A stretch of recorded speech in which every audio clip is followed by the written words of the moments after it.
Good evening, everyone.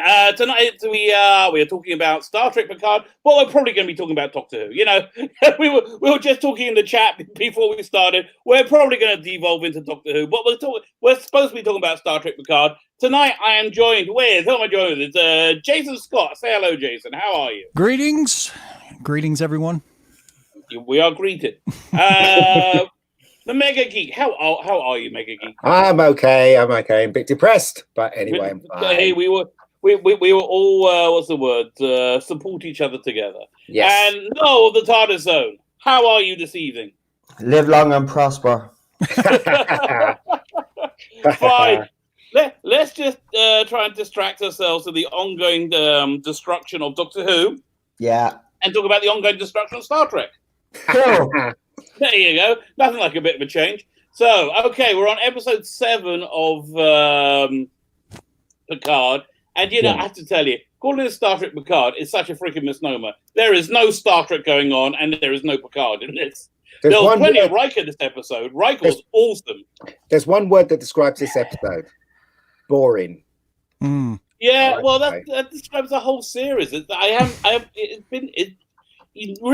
a chore to watch it. When I realized, was it on Wednesday, Thursday night? Thursday night. I said, oh, look, I got an episode of Picard to watch. Like, oh, really? Oh.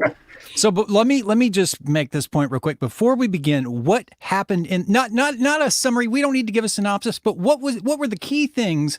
The key things that inched this episode forward. We had Picard and Soji land on whatever planet that is. I don't know what planet it is. Yeah, Nepenthe, I think it's called. Okay, so they landed on that planet, and Elnor and what's the other guy? Hugh. Yeah, Hugh, yeah. Elnor and you get into a little trouble, and then at the end, Picard and Soji managed to get beamed up. So that's the millimeters that we're moving at for this. Oh, for this they also killed off Hugh. Yeah, and in the trailer they showed the 7 or 9s coming back, which I'm very surprised about. Yeah, very well. Well, she boosted the ratings probably, so they thinking, oh, we bring Jerry Ryan back because everybody loves Jerry Ryan. But one thing's for sure, right? They all of this could have been done in 3 episodes. Right, this is a movie. It's like exactly. You can even do it like in a 2.5-hour movie, and that's with a lot of padding. We should already be at this point 3 episodes in. That's right, exactly. Yeah. I said this last week as well. We should be well into this story by now, and we should be actually getting near the end game, coming up to see. We still don't know what episode 7. I don't know. I'm mixed on this one because I did like Diana Troy, and obviously seeing Will back was actually, I enjoyed those scenes especially, but the rest of it was actually shit. And the way Hugh died as well was pathetic as well. But are we surprised now at this stage? Like, this is what they've done to entertain. No, I'm not surprised. Now, listen. This is not worse than what they've done to Doctor Who, but this is certainly getting there, and they just need to stop. And again, I'll say it again. I say it every week. Jean-Luc Picard, whatever, Patrick Stewart has no right to be in this show. He just, even in the scenes that he's in, he just looks pathetic. He's just... whether he's written like that, but I don't know. He just looks vulnerable, and he was always kind of sure of himself. And I just, But there was a moment at the dinner table when Picard actually was speaking to Soji, and it seemed within for 45 seconds. Yeah. When he was trying to convince her that he was trustworthy, I actually heard the old Picard for about 30 seconds. I agree with you. I absolutely 100%. That around that dinner table is probably the best scene, actually, the whole. Well, it was just a snippet. It was just a snippet when he asked her, okay, listen to my voice, analyze my inflections or whatever he said, and within that short little segment, it wasn't even the whole dinner scene, but just that short segment when he wanted her to think about what he sounded like and to kind of analyze his breathing and so forth. That sounded like Picard to me, but that was a very short little. Also, you got the obligatory "Let's tell off Captain Picard." Yeah, again. I really noticed it this week. Yeah, it's isn't it? I was just shocked at how bad Marina Sirtis looked in this episode. I'm going to jump into her defense. She's only recently lost her husband, so the fact that she's actually in these episodes actually blows my mind. That's why she looks. So she only recently lost her husband. He died. Because I've seen her at convention. I see her I watch her on YouTube on conventions a lot. She's a very good convention guest, and she looks so much better. I mean, it looked like they really just aged her up a lot. I think while she was filming, her husband was actually sick, and then he just suddenly died. He died same time as some other celebrities, so his death didn't really get much of a it's terrible mention, but. I think it was another star. Yeah, that's what it was. Someone from Star Trek. I don't know which one it was. I think it was Deep Space Nine died at the same time, and that's. Oh, must be Renee. What's it? Yeah, I think it was her. Yeah. Wow. Okay. Yeah. So they died. Well, I'm sorry to hear that. I'm very sorry to hear that for her. So I think that'd be the reason. I think that'd be the reason. But I agree. It did look a bit off, but I was delighted to see her. I mean, I kind of when she was talking to Jean-Luc Picard. When she was trying to explain to him, I know you people didn't like him being given out to, but he was an asshole. He was written like that, but still, he was being an asshole, and he deserved a dressing down, to be honest with you. And she would give him a dressing down in Next Generation as well. So, that's again, true. I have to say, you have to be careful when you're analysing this because, people say, she's dressed audio, obligatory, dressing the old man down. No. No, they did that Next Generation when Picard was out of order. We have to be very careful when we're analysing these things that we we have to, but we on every little thing. Yes, but the thing is, though, it was orchestrated like that to make Picard look like an idiot. So we are well within our rights. It was the same time in Next Generation, though. No.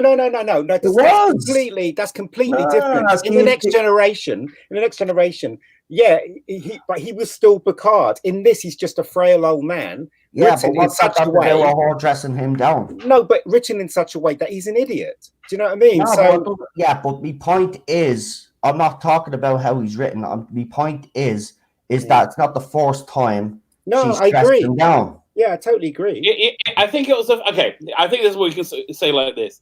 There is a trope. I think they do it in every episode where Picard has to be dressed down by a strong female.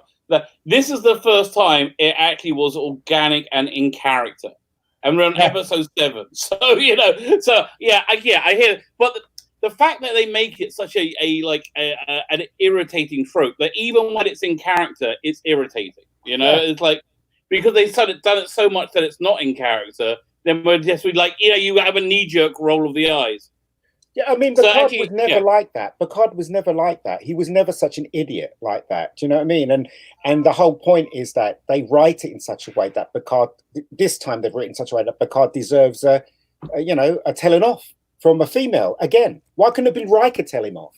Why was it Troy that told him? I didn't think what he said to Soji was so Actually, horrible. That too, as well. I agree. I didn't think he really deserved to get ripped. I didn't think he got ripped apart or anything, but I mean, I could understand her point, but I also didn't think what he said was out of line. I thought sure, maybe she doesn't know who to trust or whatever. That's all you got to say. You don't have to be an asshole about it. That's you have to be a bitch. Jesus. You do. If you're her. These SJWs, they can only write men being weak, pathetic, or evil, and women being bitches. They don't write anybody being nice, which is why Riker, and I put this down to William Frakes' performance, stood out in this episode. Was incredibly likable, was incredibly engaging, was incredibly charismatic, because he was the first person I've met so far I would like to spend some time with. And he was in the kitchen. He was in the kitchen. That pizza looked good. I have to tell you, that pizza looked pretty darn good. But he was so right. See, this is my thought I had going away from the show. They could have saved themselves a ton of money and got exactly the same, probably more of a cultural foothold by doing a Riker show instead of a Picard show. Because he looks like he's able to be the character that we liked.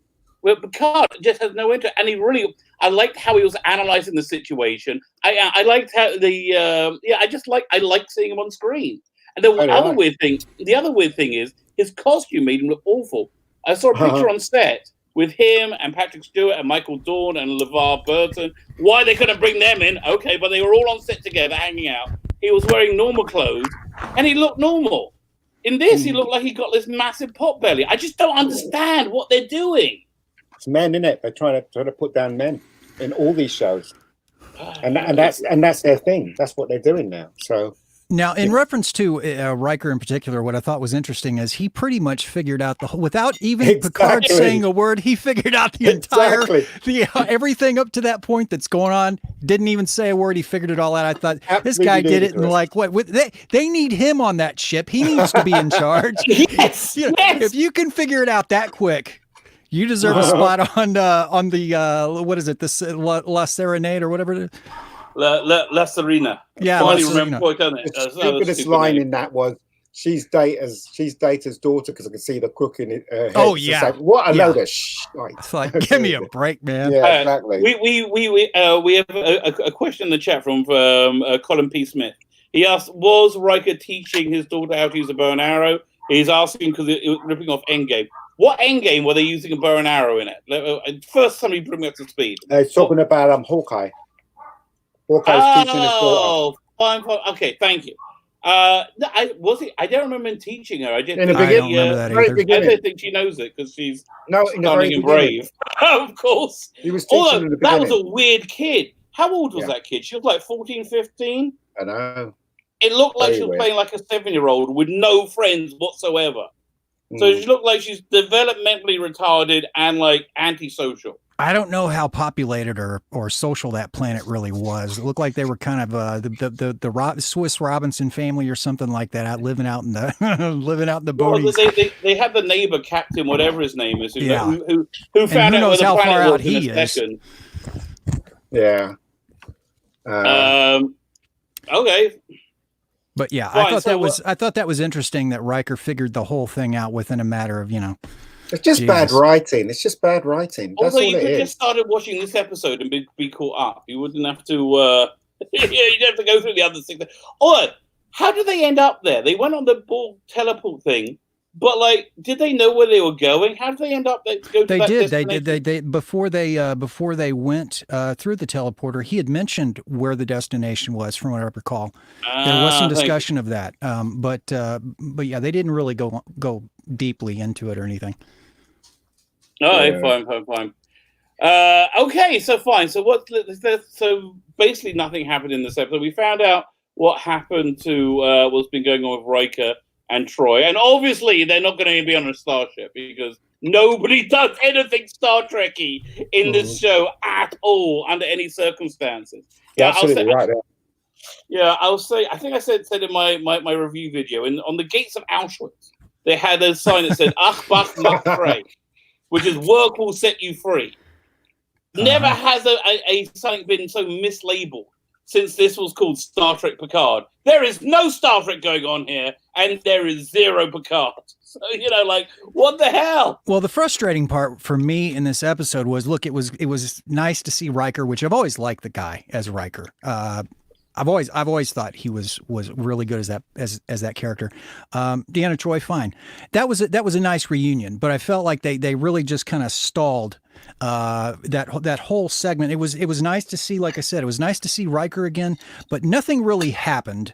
And there was a lot of dialogue, and I felt like they could have do something with the characters, move the story forward with them instead of staying at a cabin out in the woods.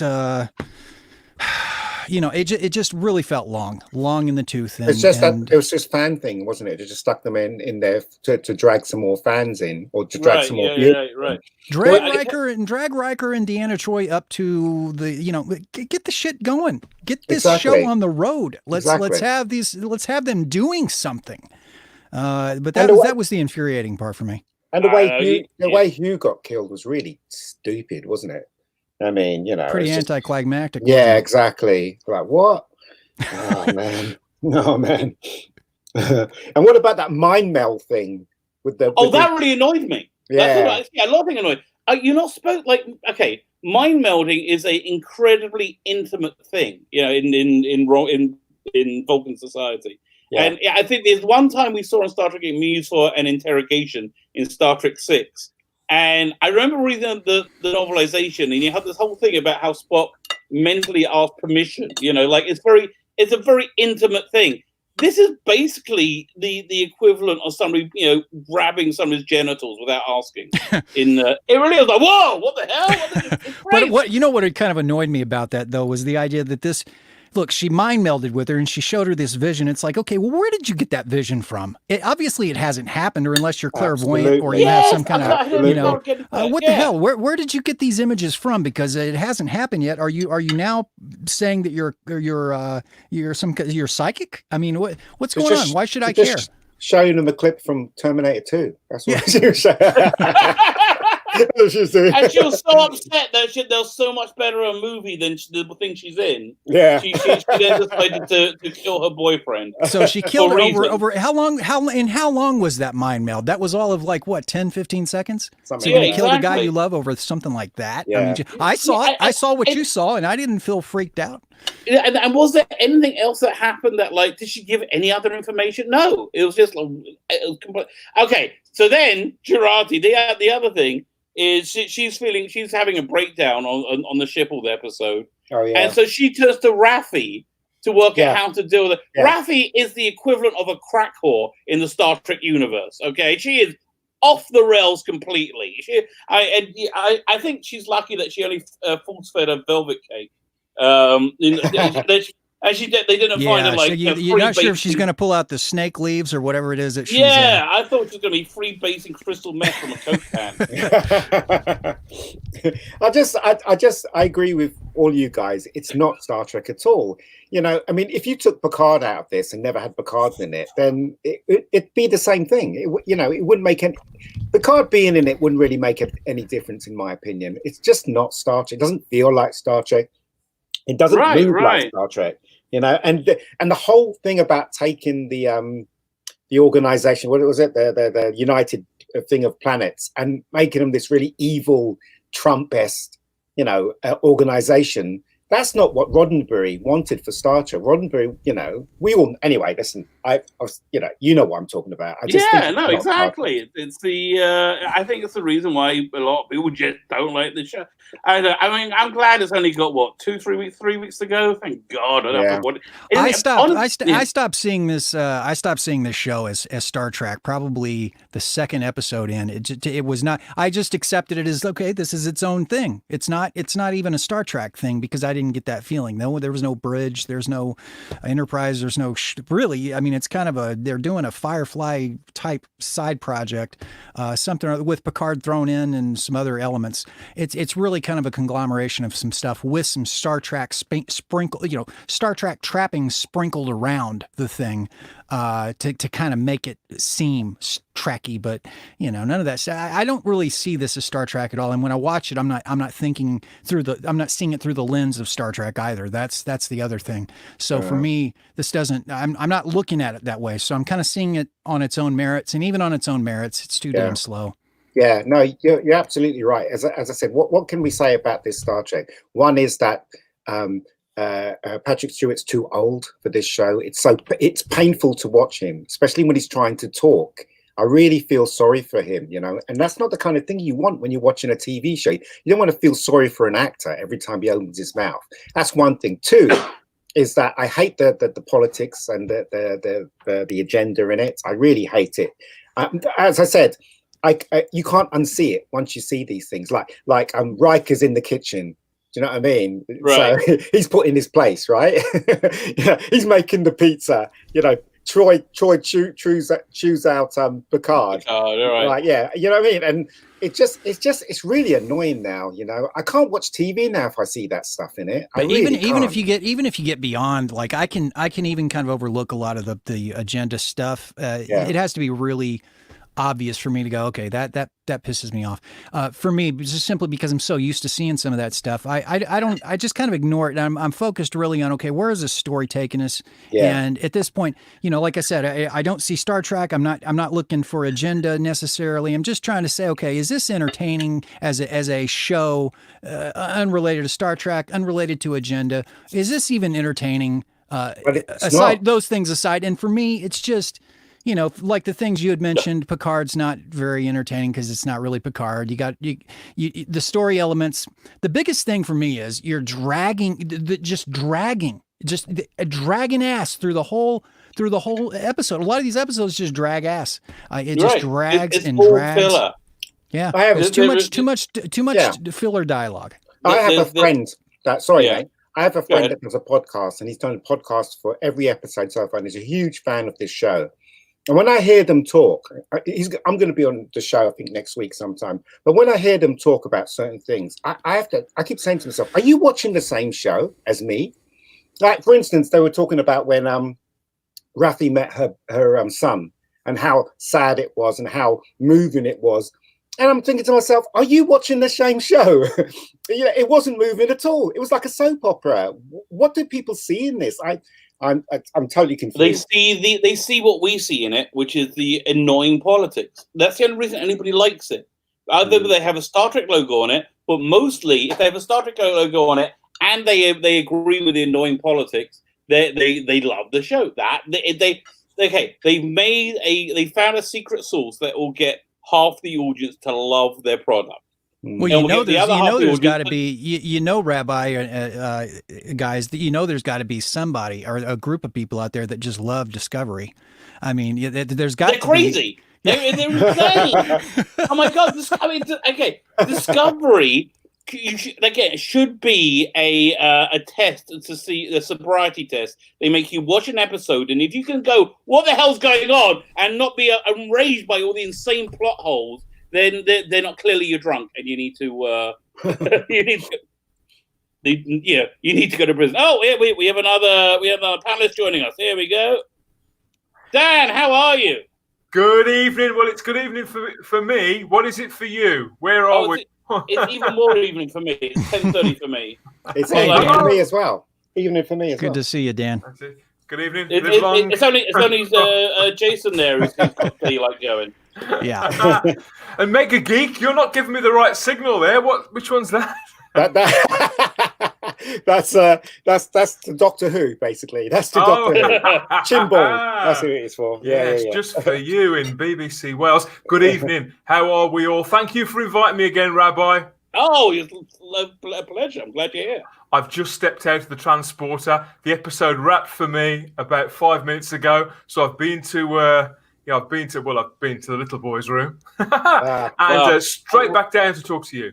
We're impressed you're still awake. It works very good as an aid for the sleep deprived. Yeah, it was a bit genteel, wasn't it? Well, again, we were going through what happened in the episode and basically nothing. They hang out on a nice planet. We get to see Riker and Troy, and Riker's fantastic. I like Riker a lot. Yeah. And Hugh gets killed, and they tell us that 7 of 9's coming back next week. So stay tuned. Come back next week. 7 of 9's coming back. Maybe we'll bring back the Romulan Warbird as well. What's the ratings on this one, Rabbi? What's the rating? Oh, they keep them tightly under wrap. We know in Canada they've lost 500,000 viewers. Oh wow! Since they started, it's like I think it was like strong to start with, and it's fallen off a cliff. Like it's boring. It's a boring show, and if you like the Star Trek logo and you like the bullshit politics, which there is wall to wall in this, then you love the show. If you're sane, not so much. It's a difficult one to love, isn't it? I'm seeing some positivity out there. I think people want to love it so much. Understandably, I want to love it. It's Patrick Stewart playing Captain Picard. Of course, I want to love it. We all do. And to be honest, I did enjoy this episode more than any of the others that have come before it. But you are right. I did sink into it more like a warm, a piping hot bath. Really, kind of sent me a little bit to sleep. There was a bath bomb in there. Yeah, I really had to wake myself up. No offense, Rabbi. I really had to wake myself up to come and talk to you. What was it? I'm just curious. What was it about this episode that set it apart from the others for you in a positive way? Right. Some easily. Literally, I've just finished watching it, but I was thinking about this as I was going along. Why did that 58 minutes? So it's at the top end. It's one of the longest episodes. Why did that go quite quickly for me? And in all seriousness, although it was very sedate, it did go quickly, and I did enjoy it. And I think it's simply because those actors, so connected to those characters. I mean, obviously it promotes an investment from me because I know them already. There's not so much catching up to do, but I did think that they slipped into those roles beautifully, particularly Jonathan Frakes. Yeah, I thought he was incredible, which brought out the best in Marina Sirtis and did perk up Patrick Stewart no end, because although I think that he is the driving force of this show, I think he's looked a little lost a couple of weeks. So, like, he's going through the motions a touch. Well, they gave him a lot of money, and so he's going to show up. Check their screen. They did. Check their screen. What? You got a message from Bowelstrek there. Oh, I did. Wait, what's going on? There. Hey. Good evening, by the way. Jason, Noel, how are you both? Yeah, I just don't care anymore. I think Noel needs a support group. I'm okay. Just don't care. Yeah, this is my overall reaction to this episode. Yep. That's my overall reaction to this episode. Left you cold. Look, people that like this, I can understand why, because they want it to be good, but it's rubbish. Tonight's episode was boring. Patrick Stewart just unfortunately looks pathetic in the role because unfortunately, old age has caught up with him. But I'll keep watching because, be interested to see where this. But well, Ted, I'm talking. See, in my opinion, this episode had a little bit of momentum about it. So really, it was quite self-contained. Yeah, it was quite self-contained, and it did build to something. But every time they cut back to what's going on Picard's ship, right, I start to disengage from it, and they really have to snap me out of it to get me back. And I think it's just because those characters, I don't know if they're bad actors or not. I've seen some of them in other things, and they've always been okay. I just think those characters are nowhere near as well thought out as they should be. Are you talking about the actors on the La Senorita or whatever that name of that ship is? No idea what the ship's called. But but you're talking about them, right? Yeah. Yeah, there's something about it. And I think Rabbi, we spoke about this a couple of days ago because Rabbi was kind enough to come onto my podcast about how they are very thinly sketched characters. Like, that's the roguish pilot, that's the neurotic mess. Yeah. That's the, and we're supposed to we read the labels, not the people. And whereas, of course, with the cast members that we already know, and there's a little bit of that with Data's daughter as well. How do you pronounce that name, guys? Soji. Yeah. Soji, the plank robot. She has I agree. She's no personality. I thought there might be something about her, but 7 episodes in, and I'm still like, hand her over to the Romulans and get this fucking done and over with. Will you? So we can actually have some decent. Yeah, I think that's the thing is I can't get attached to her. There's quite a few. I can't latch on to hardly anybody. Can somebody answer me this question? Okay, right. So in the previous episode, Picard escaped with Soji through that porthole thing, right? And then at the ending of this one, they get beamed up to the ship. Yeah, because they're caught up. So, but why didn't they just beam them up to the ship? They were out of range. They were out of range. Because you were in the Queen's chamber, and that was shielded. That's the most shielded part of the I got it. But if they had that thing that you can jump light years, why didn't the Borgs use it to destroy planets and in the past? If they had that thing, do you know what I mean? They did it in Voyager. They had portals all over the Delta Quadrant, the Beta Quadrant, and the Alpha Quadrant. So it was because of that thing, was it? Well, they've changed the technology obviously in this show, but they used to have space tunnels in Voyager. Like, you seen them, they go into this kind of, it's disguised as a planet, and then when they go in, then there's portals then that lead to the different edges of the galaxy. That's how the Borg are able to destroy. But yeah, they've somehow harnessed that technology into the Queen's chamber. Maybe the Borg ship has always had it, but we don't know because it's never been explained, because these writers are just dumb. They write something in and they don't explain it. The only thing that I liked about this episode was Diana Troy and Will Riker. The rest was rubbish. At this stage now, I just it's getting a serious tale, but I don't see it surviving after that. It's getting serious. I'm like, what can they possibly do? They don't have enough. Well, they've got more members to fill out, like, you know, well, like, we haven't discovered what the situation is with Soji. That we haven't. She hasn't really been activated, or they haven't moved this. They haven't moved this to the final destination. Maybe it's her home world where they're going to look for other androids. That's kind of where this is leading up to. Because from what I understand, Narek's sister, the incestuous woman, she mentioned other synthetics like Soji, so it leads me to think they're looking for others like her. So that's kind of what I think they're leading toward, and then we're got to see, is Soji the bad one or is she the good one? We don't know. So that's kind of what they're. But God, that picture pretty much sums out how we all feel. Captain Robert Akel just joined us. How are you, Captain? Well, just got the shirt of Think Geek, by the way. So. Think Geek's still alive, still around. I didn't think they were going anymore. Yeah, we have it over here in Ireland.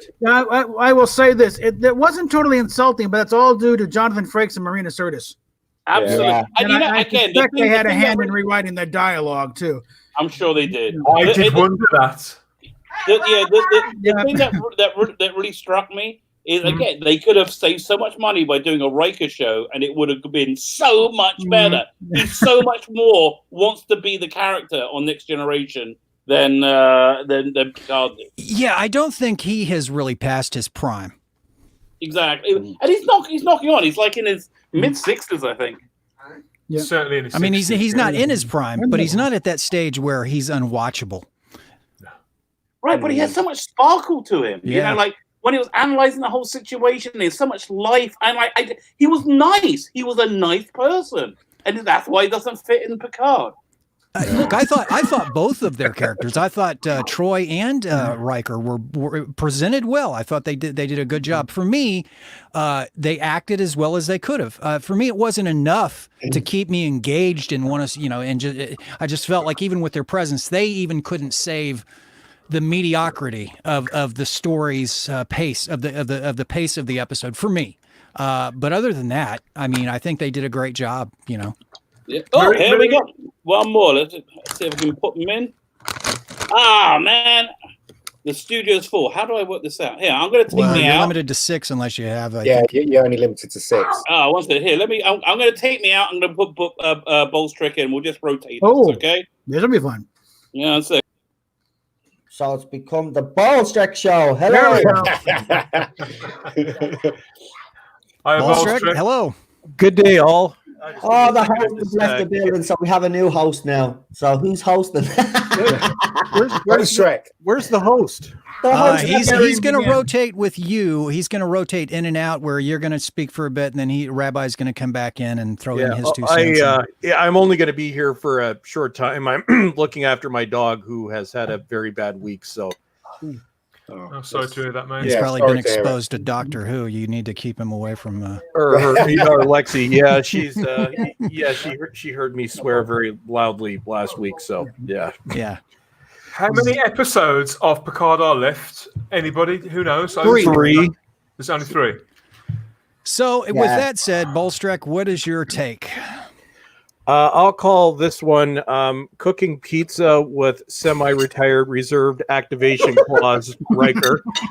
So I did like his pizza looked really good. It got burnt in the end. It was nice to see Jonathan Frakes again.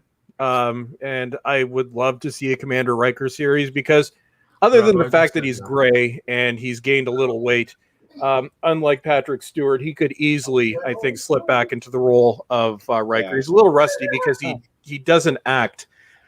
He's mainly behind the scenes. Like, just look at his directing IMDb. He's directed everything. But I would like to see, not under Kurtzman or Chabon, but I want to see a Captain Riker episode. As far as Marina Sirtis, Marina Sirtis is now playing Marina Sirtis. I just watched my video last year. I have no use whatsoever for that actress, so she can come and go, but she did get a chance to tell off Picard, which is nothing that you would have ever seen on The Next Generation. I think Noel would disagree with you there because we've had this discussion. Because he says that she did have a go in Next Generation. Apparently, I haven't seen every episode Next Generation. She would have it out with them, but not like that. Because keep in mind, he was her captain, so there was always a line. But yeah, now that line is no longer there, well, let's just say every week Picard's going to get told off by somebody. Yeah. Well, preferably a woman in their eyes. Yeah. That's the way it goes. And Android Girl is boring the hell out of me. Yeah. Justice for Hugh. Jesus Christ. Don't watch on top of everything else. Don't watch iBorg now because it's just going to make you depressed. So that was good. What else happened this week? It was. I mean, basically, this whole episode was just trying to please, the fans. Those two that they got those two in for the fans, didn't they? That's and it felt very shoehorned in. If you took that episode out and made them appear in another planet or something like that, it would have made no difference to the story.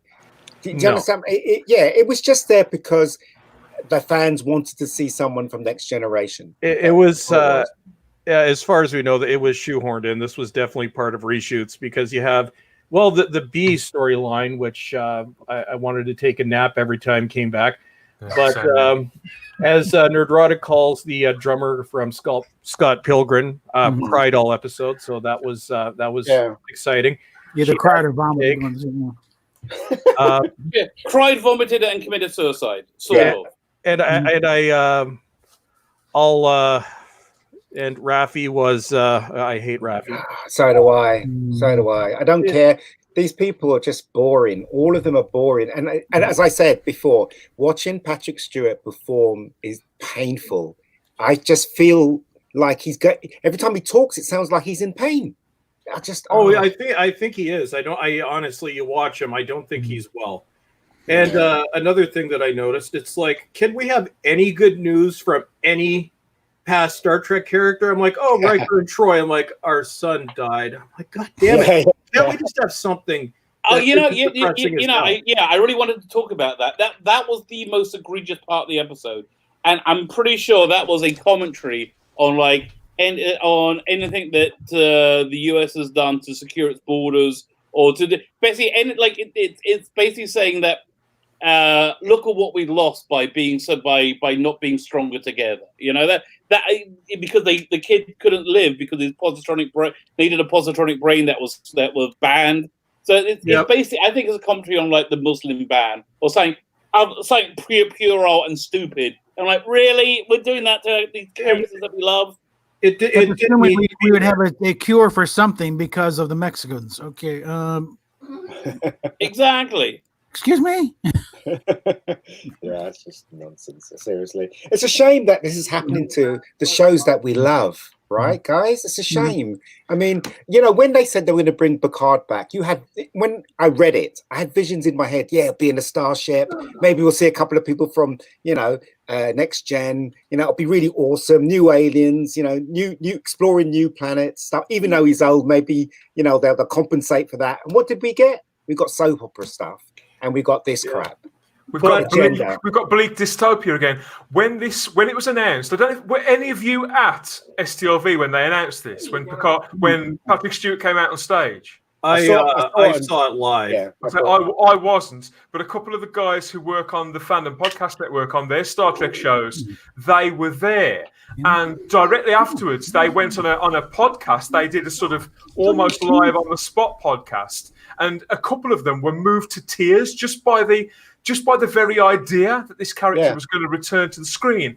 And the one guy in particular, he spoke quite very, very well. But on his own, for about 10 minutes, this guy delivered this impassioned speech just off the cuff, where he said, "I'm so excited because when Picard returns, then a vision of a hopeful future returns, and that's what I've been missing so far." So I haven't so bad for him. I haven't spoken to this guy. I haven't spoken to this guy since, and I have no idea how he's reacted to this last 8 weeks of television, which has been anything but hopeful, anything but optimistic. anything but a reconnection with the values of TNG that I can see at the moment. But what is this? This agenda is really driving me crazy. Everything I see now has got this agenda. I was watching some advert with Brie Larson driving a car today. Oh God! I was I'm not buying that car. It's just seriously. But at least Gillette's got their slogan back. At least that's one good thing. They right? did. Well, who cares? Were you ever going to buy a Gillette razor again? Why don't shave? Well, if I did, I haven't. And honestly, since I started shaving at like 15, so like God, how long ago was that? Like 20. I'm old.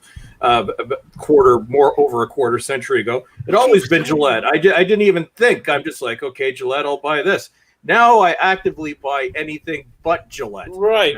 That ad was made by Dollar Shave Club. Yeah, that would make sense to me. But yeah, I think it helped them. But one thing that a question that I know we've pondered a few times in this is, with competent showrunners, is there any way to save this show? After this week, if they fire the entire production team, drop the ideology, I could see one option for them continuing this, which move the main character from Picard. He becomes like an old advising admiral. Center it on Jonathan Frakes. Because we learn he's under a reactivation clause, so he's not officially retired. If something happens, he has to come out of retirement. So you can still call it You can still call it Star Trek Picard, but give it to Jonathan Frakes. Convince him to do a show. Literally, all you really have to do is get him to dye his hair, and he just needs to lose a little bit of weight, and then he could slip back into it. Because that's the dialogue was a little ropey, but he can still play Riker. So I think he's got a good career directing, and he doesn't really want to move away from that. Mm-hmm. And that's the thing. Even though he destroyed Thunderbirds for us. Yeah. He's got a really good career. Movie. No, I hated it. It was nothing like Thunderbirds. I quite like bits of it. I like. I'm with you, Rabbi. I like it as well. I like Ben Kingsley. I think it's fun. I like the ships. My kids were of the right age for it, though. So right. It was nothing like Thunderbirds. Parker, Sophia Miles. Okay, fine. Vive la difference. What can we say? Question, Bowelstrek. Would you agree, Bowelstrek, that for about 20 seconds at the dinner table when Picard was talking to Sojians, analyze my voice, look at my pupil dilation, for that brief 15, 20 seconds, he actually sounded like Picard? I did notice that, and I think actually, because we know him and Jonathan Frakes are good friends, I think Frakes actually elevates Stewart's acting. So I think it was just in his voice for a brief 15, 20. Yeah. It was just when he was just trying to convince her that he was trustworthy. It just sounded like that he was channeling the old Picard for that 15, 20 seconds, but that was it. Well, it's 7 weeks of chemistry with the other cast compared to 30 years of chemistry with a couple of actors. It just you can't manufacture that, can you? No matter how much you rehearse actors, and did they do any rehearsal? We don't know, do we? Yeah, they probably didn't. Well, and Jonathan Frakes is really, honestly, he just these are guys from a different time, and I think their acting is just kind of on a different level than the stuff they're cranking out today. Yeah, bro. Well, I just had a thought. Could you imagine how much we would love this show and how popular the show would be if Riker had to come out of retirement and stole a ship or something to help Picard, and we have them that would have been such a great show. Yeah, and you could have told us you could have told the story. We would have had a Star Trek show, and I guarantee you it would have been 20 times as popular as this was. But again, I like to think the Starfleet still likes Riker. So they didn't do what we wanted. They didn't basically bring Picard, put him on a ship. So maybe with some of the other, just like Star Wars, they didn't put the band back together in Star Wars, did they? Mm-hmm. You can see this pattern going all the way through our stuff, right? All the stuff that we love. Mm-hmm. This pattern, this horrible agenda, this horrible. Don't give them what they want. Don't give them what they want. Exactly. Under any circumstances whatsoever. Every once in a while, out of it, though. Like, how long have they been teasing Riker and Troy? Yeah. Since before in the teaser trailers, before they even premiered. Yeah. And 7 episodes in, they finally show up. Yeah. Well, they've held it off. They've held it off this long because it's over halfway through, and they do this on that other show that we love so much to give it that ratings bump in the middle. Yeah. It's leverage. They use that as leverage to keep people watching because they know that they want to see these characters. And every once in a while you'll get a show that the fans get what they want. Mandalorian. That's a show fans kind of got a little bit of something that they wanted, but they sprinkle it out there, and you're lucky if you get something like that. But the thing is, rumor has it by the 7th episode finished, they realized this makes no sense whatsoever. That's why you got all the reshoots and the inserts, and they brought in Riker and Troy and Seven and all that. So they need to explain. Yeah, it's patched together. Okay, so answer me this then: without Riker and Troy and all the reshoots and all the things they stuffed in, how can they get 7 episodes worth of stuff out of this? They're basically making up as they go along. Yeah. You see how Iron Man was shot. The first Iron Man, they made that as they went along. Seriously, they made up as they went along. That worked out well. They do that on TV and on film. They do it a lot, actually, more times than you would imagine. How can they do that? Because basically, all right. Let me explain. Right, they're on a time scale. Right, they have to do this at a certain time. They have to do this at a certain time. Do this at a certain time.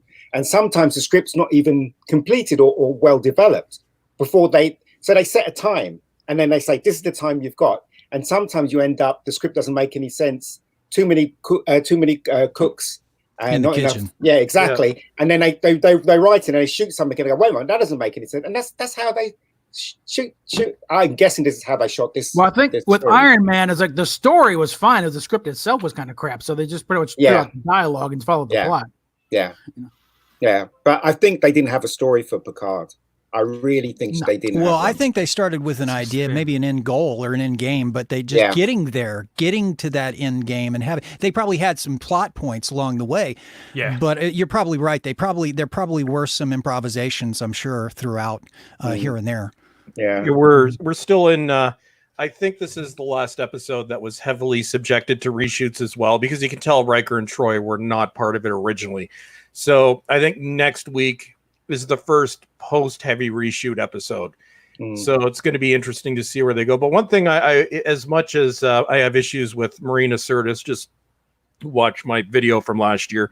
She hates half of Star Trek fandom. That's all I really needs to be said. But the scene where she meets Picard, and obviously she's an empath, so she can tell right away that he's gravely ill. That scene, I think that scene was well done. Yeah. So I will give it that. Like this episode, only because, well, actually, what's funny is the only decent acting that we've seen are from Star Trek alum, mainly Riker, Troy, and Seven of Nine. And did anybody notice the contrast when we'd be going back to Picard and Riker interacting, and then going back to the drummer from Scott Pilgrim and Raffi? I'm like, my God, really it's not even in the same league. Yeah. Really stands out, doesn't it? Well, I do think Narek is a little bit above the rest. His character. Yeah, but they managed to separate him out from everybody else now. Yeah. Mm-hmm. He's chasing. He's obviously chasing them. Mm. Oh, okay. So I have a question about that tracker, the stupid tracker. Now, listen, if you reach your 50s, you're going to be taking this little pill that tracks your intestines, and they can and that doesn't switch off when you fall asleep. That has the data sent constantly. It's like, so how did she know that by putting herself in a coma is going to cut off the signal? Well, I don't think she did. I'm not sure if she was going for a coma. I think she was trying to inject something that would short out the track or something. You got to want, this can cause damage. Go and go with it. Well, I got the feeling she was trying to commit suicide. That maybe too. Yeah, maybe. But who cares? And had it not been for what's his face, she probably would have went ahead and kicked the bucket. I like I like that. Oh, bloody hell. Yeah, that was good. That was one thing. That's one line I enjoyed. Who's the captain? The guy with the cigar? Rios. Rios, right? He's so passive. He's so passive, isn't he? The first time I saw him, I was thinking, this guy's going to be Han Solo. This is going to be awesome. Yeah. He hasn't done anything, has he? Han Solo's belt. You can't have a heroic male in this era of Star Trek. You just can't do it. Yeah, I know. As just a reminder of where we stand here with where are you? There we are. That's the lay of the land. You know, the original stuff, it's up here. In between, there's a divide you cannot cross unless you want to pay out big bucks to CBS proper. So down here, this is where you got JJ and Discovery and Picard. Yeah, it's a separate timeline. So they said it's a very different Picard. No shit, it's a very different Picard. It ain't the same guy. And actually, guys, I have to leave for a couple minutes, so I'm going to exit the chat if Rabbi wants to go back in, and then I'll add myself into the alternation here. So I will return. See you in a minute. Okay. Live long and prosper. Yeah, and I'm back. The Rabbi's back. Yes. So not a lot of movement in this episode. Not a lot of movement. Didn't get much of anywhere except now we know that they're back. We got Soji and Picard back on the ship, and hopefully they're going to be headed to the home world. I guess her home world, home planet. I don't know what they're. The whole home world thing is so stupid. How do they find out? Like it's a couple of red planets with lightning. Really? And everybody finds that straight away. To anybody here who saw Rabbi, maybe you did, Noel, I'm not sure. What did you glean from the trailer other than 7 of 9 was going to be kicking some tail?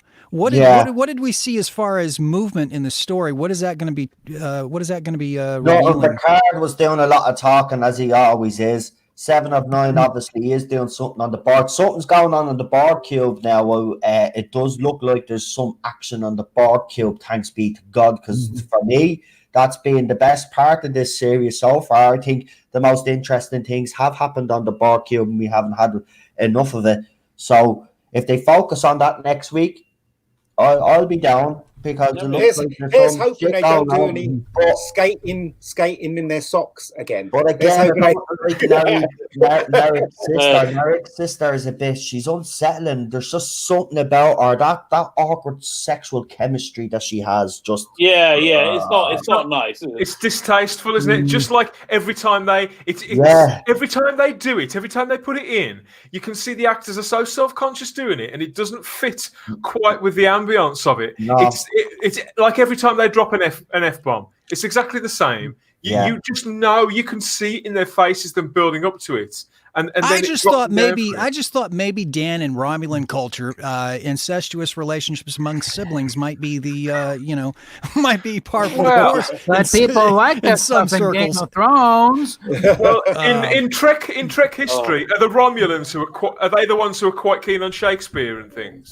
Yeah, I think it was. There's a lot of interest in Shakespeare. It was David Warner. It was David Warner. There's a lot of that. There's a lot of that sort of thing in Shakespeare, I'm afraid. Oh dear. Okay. Seriously, it was. I really hope they explain what is the deal with Romulans and synthetics. Like, why do Romulans and hate synthetics? Because they can't. Is it because they can't? Their interrogation techniques and their sort of all those things, they don't work on them so well because they can't. Yeah, but you got okay. So seriously, if that's the only reason why they're chasing this girl across half of the galaxy, well, then that is the lamest fucking story arc I've ever heard. But you know what? Here's the thing, Dan. Alex Kurtzman, that's probably exactly what he's done because he thinks, like Chris Chibnall and the rest of the clowns that are in charge of these franchises, actually think they're writing something actually deep, diverse. It's painful to watch, but it's also cringe-worthy. I mean, even that start scene where Rabbi said it, the mind melds are supposed to be this intimate thing. We see more of it with Tuvok's character actually in Voyager. Right, you got to see a lot of that in Voyager, but it was always a personal thing. I don't know. It's like they've gotten every little nice bit of Star Trek that we love, and they're just spitting on it. It's the same with Doctor Who. It's the same with them all. Are we really surprised that this is turned into a dumpster fire? They're giving it a second serious, right? Because they don't care what the audience thinks, because as we all know, they think what they're writing is something wonderful. and they're not going to listen to us. They don't give a shit about the fans. They've never given a shit about the fans, and they're not going to. And BBC is the perfect example of it, right? They've proved it. There's been a huge backlash to last week, right? We're tomorrow night is a week into what happens, right? And the fandom is still in shock. It's still angry. Right, you go onto their Instagram, you go onto YouTube, you see it. There's backlash, and do you think those bastards at BBC give a crap? No, it's the same with the people at CBS. They don't give a crap about us. They don't give a crap. They want to pander to a small minority, but these people themselves won't tune in for Series 2. That's the thing. They won't tune in for Series 2. This is what they do. They come to different franchises. They're like locusts. They come in, they disrupt the fandom, they take over, right? And then when their work is done, they piss off some other franchise. And I think it's more like a virus. So you go ahead. Yeah, that's why I did a video earlier today. It's like, as far as the BBC goes, if you're in Britain, call your MP, call Boris. Well, that's not send help. an email. Because the thing they've already talked about yanking the license fee. Yeah, but they're just talking. They're just talking. Once there's a popularity, jump in there. Ian would know because he's from the UK more. But I will say this: the UK government's talking about it, but they'll never go through with it. This is the thing. Yeah, this is just to frighten the BBC. That's 7 years. We're talking 7 years. Exactly. This is frighten the BBC. If there's a BBC then will make some concessions. That's the way it's always. If there's a hashtag, cancel the license fee. Hashtag cancel. You can cancel. That's our thing. What is going to get it's illegal for hang on. It's illegal. You can't be telling people to cancel the. You can cancel your license fee. It's legal. Listen, guys.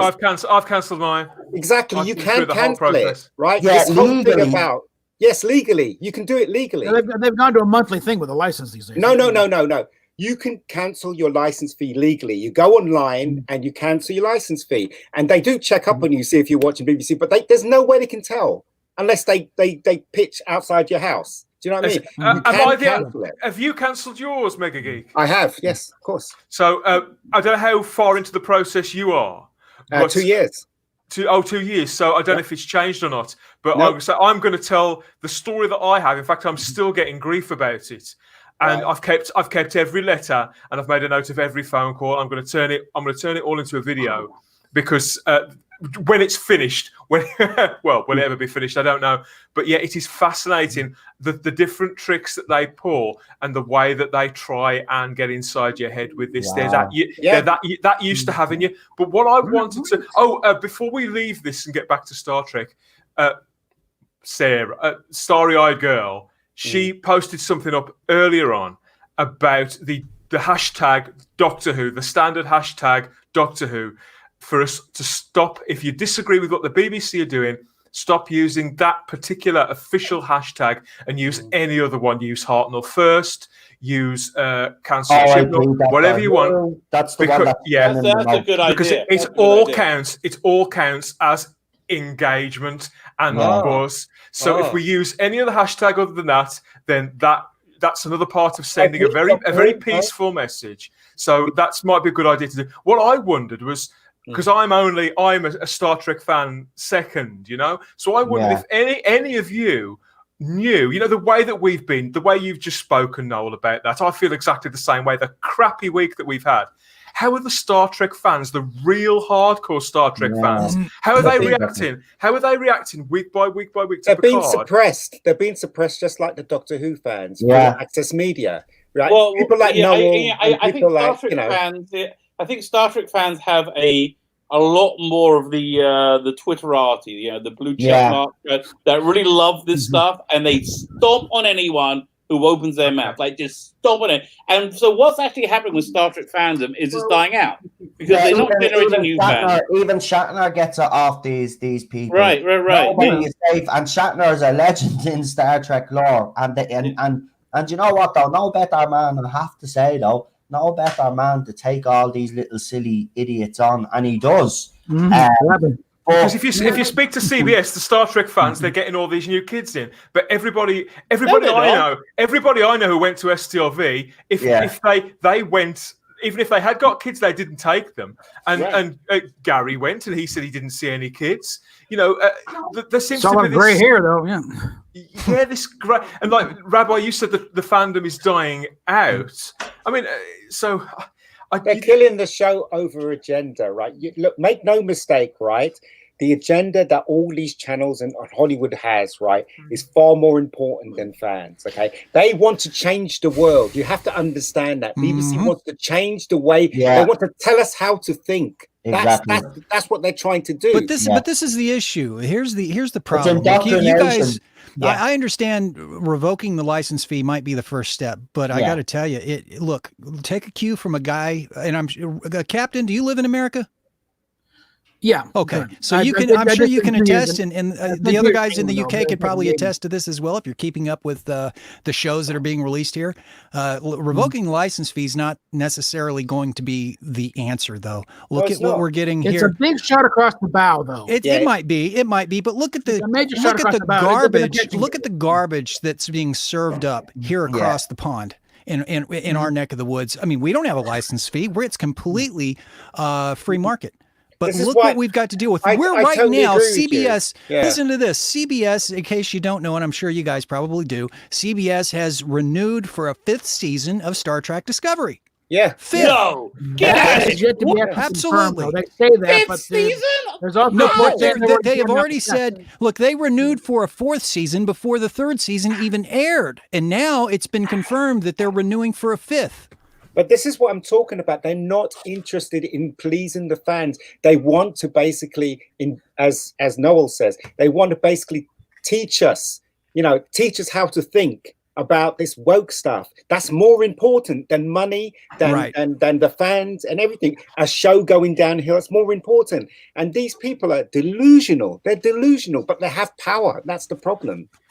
Right. Well, I agree. I tend to think that revoking the license fee, though, it's going to help. But at the end of the day, what are you going to get? You're going to get the same Look, if nothing else, even if BBC doesn't go to a subscription base, let's say the BBC decided to take on advertisers and they fund it through advertising, like a lot of corporations do, a lot of networks do here in the States. Even if they go to an advertising-based sponsors based financing, you're still looking at they're going to get companies who are going to be on board with their agenda that will gladly throw money at them.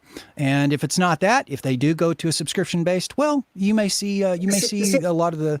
This is why YouTube is so important, and I hope they don't take YouTube away from us, because people like us, we can create our own channels, we can create our own shows and stuff like that, and that's why it's so important.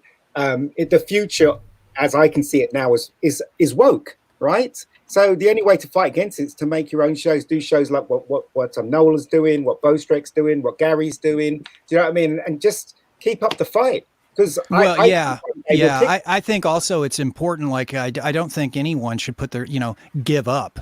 Obviously, this is more important now to speak up and not throw money at this garbage in the form of ticket sales or anything else. It's more important now.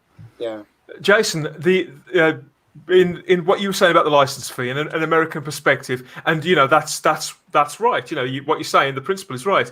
I was wondering, from the same looking through the mirror from a different direction as regards CBS All Access. It seems to me that Star Trek Discovery, I think we're all a bit surprised that they've announced this 5th season before the 3rd's dropped. And to me, my perception of it has always been, and that's the first time I've heard that tonight on this, I didn't know they'd greenlit Series 5.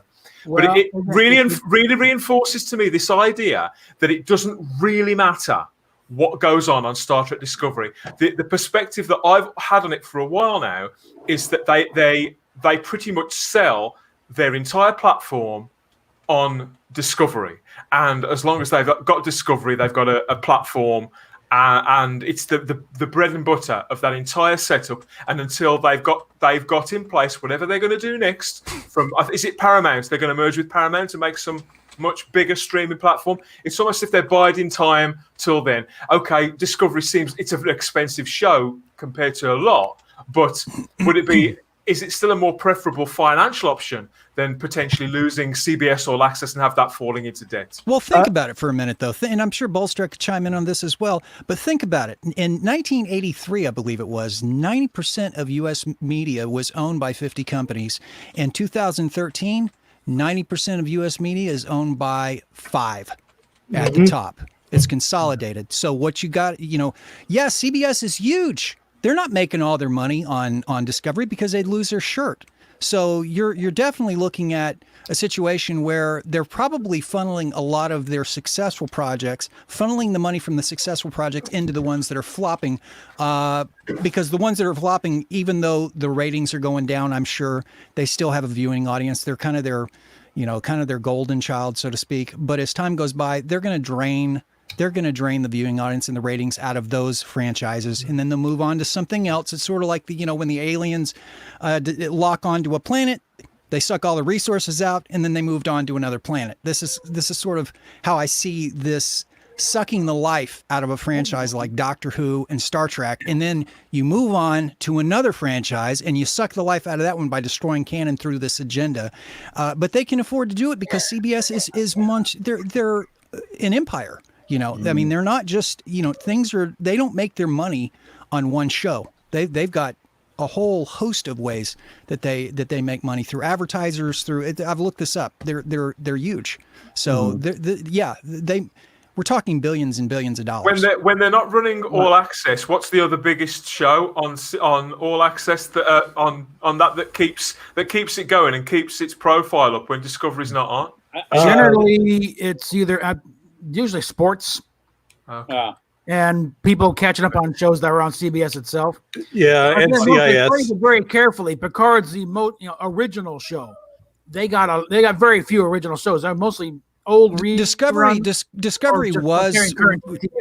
was originally their flagship. Now it's Picard. Mm-hmm. And also, if you dig a little past the happy talk from CBS, the industry stuff, like Variety, there's no official confirmation of anything being renewed over there as far as Star Trek goes. In fact, there have been reports that they've already turned down the sets, and they're ordered to rewrite the ending of Discovery as a series finale. Because falling apart. Netflix has got to ruin everything. No, they can get out. They weren't tied to this, so they're pulling out, and that's going to blow the entire thing because Netflix is basically bankrolling the production. Bowelstrek, did you not say something on this months ago? Actually, didn't you say something similar that CBS All Access wouldn't be able to survive this because obviously Discovery and now Picard are failing? But didn't you say there was stuff happening behind the scenes with people pulling out of deals because not performing well? Well, and actually, I just noticed Rob from Midnight's Edge is in the chat. Mm-hmm. It was actually reported by Midnight's Edge. Doug Jones has said, as far as he's concerned, nothing has been picked up for STD season 4. And my prediction is STD is not going to see a season 5. I don't think it's going to see season 4 because as soon as CBS All Access is merged into the larger Paramount streaming service, STD is done because they have that. Yeah, and they have that massive Paramount catalog to draw from now. They'll do Transformers, do anything, but STD is doing nothing for the profile of CBS All Access. People either hate it or don't know it exists. And Picard, I would say it's not as hated, only because it has Patrick Stewart. But Gary was saying this on our stream last night as well. If you hate Star Trek Discovery, but you love Star Trek Picard, well, you kind of have to ask yourself a few questions. It's forgivable for the first week because you have that nostalgia. But 7 episodes in, if you're a TNG, if you're Star Trek up to 2005 fan, you kind of have to question it if you still love this show 7 episodes in, given what we've seen. Yes, it is Captain Picard, but it's Captain Picard being bastardized. The only one that's doing well over this would be William Shatner, because he is now the best captain. And I believe William Shatner has also come out and said he's having nothing more to do with Star Trek. So Yeah, he did, and he's actually coming over here soon. He's in Dublin. It's been sold out. So there's loads. Well, he's just had some. He's just had some excellent. 5 minutes. He sold out here in 5 minutes. So he's added another date. That's how popular he still is in Ireland. William Shatner sold out in 5 minutes. Shatner's having a great week. Noel, did you hear his divorce was settled this week, and he's managed to get a load of horse semen as part of the settlement? How many times has he been divorced now? That's what, 4 or 5? I'll tell you what. I was when I got divorced. I was 30 years old. How that nearly killed me. How he's doing it, pushing 90, I've no idea. The amount of stress involved, I don't know.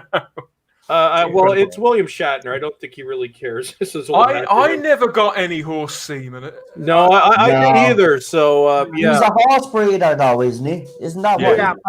Yeah. So it sounds it's not like a joke headline, but that is big business. That is, yeah, sure. The Queen was making 150,000 back a horse anytime the horse did its business and produced a yoke. Back that was in the 60s. So you could imagine what it's like now. It's probably into the millions. No, but seriously, it's probably into the millions. Well, you gotta admit, it's William Shatner. He's hurting for the money.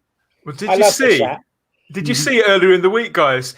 Normally, anybody asks Shatner anything about any sort of job he could ever conceivably take, even Star Trek, when they tried to get him in the JJ movies, you'd say, "Yep, I'm there. Show me the script. Give me the part. Whatever." This week, for the very first time, he said that certainly that I'm aware of. I'm done with Kirk. There's nothing more left to do with the character. He was in a show over here called Loose Women. I don't know if you saw that. Dan. Oh, I didn't. Was he on that? No, he was on it, right? And he pissed them all off because he's very much about men go to work and women in the kitchen. So he was saying all that stuff on the show. He was pissing them all off. It was really funny. It was really, really funny. You could tell they were all embarrassed because all their faces were going red and stuff like that. Jane McDonald wouldn't take that very kindly. Yeah. Oh, there you go. I love the Shat. He's great. Yep. Yeah. Long live the Shat.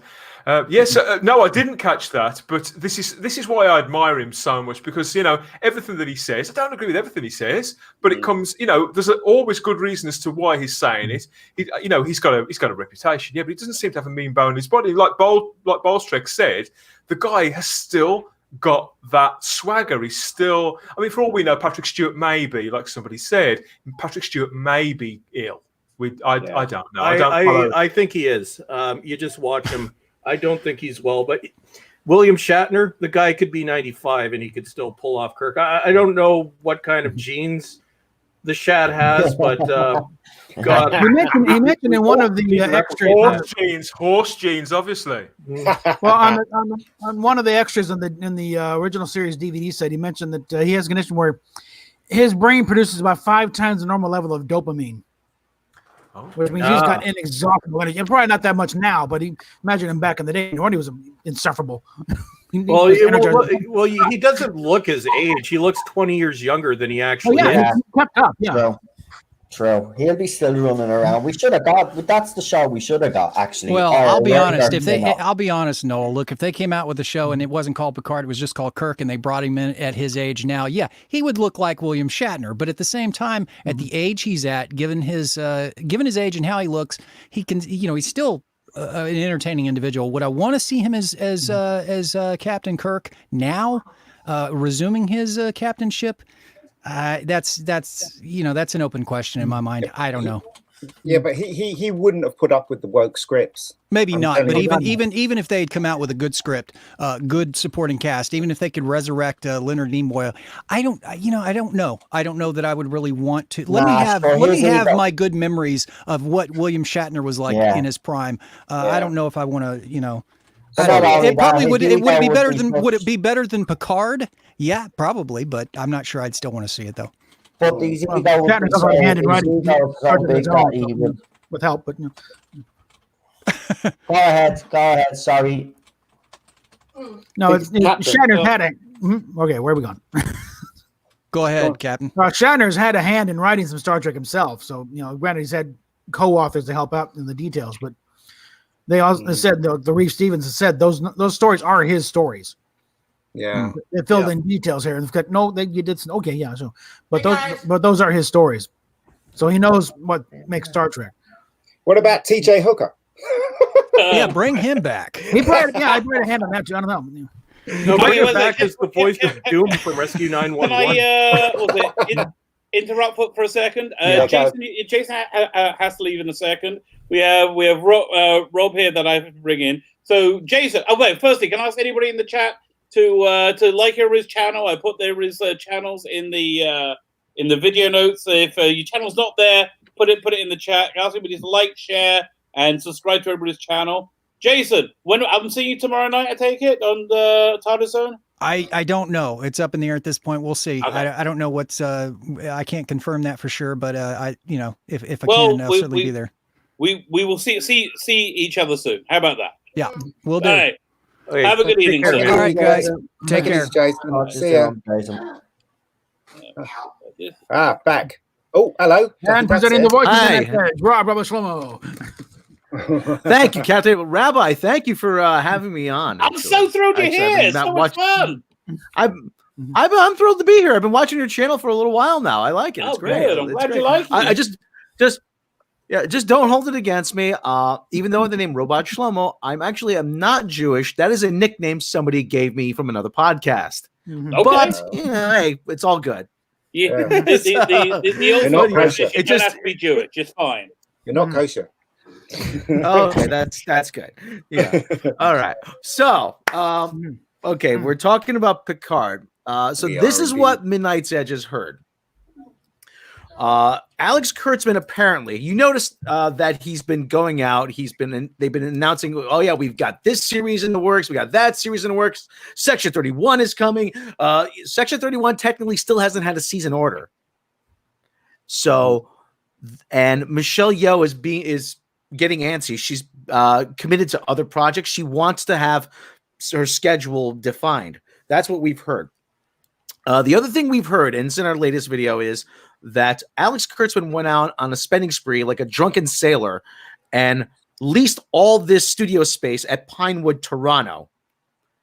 And I've been saying this for months now. He was doing this, and this was my own I was speculating this for months, in that when the merger came down with Viacom and CBS, he would be able to defend this and say, well, look, we got all this studio space already leased. You can't put the axe on.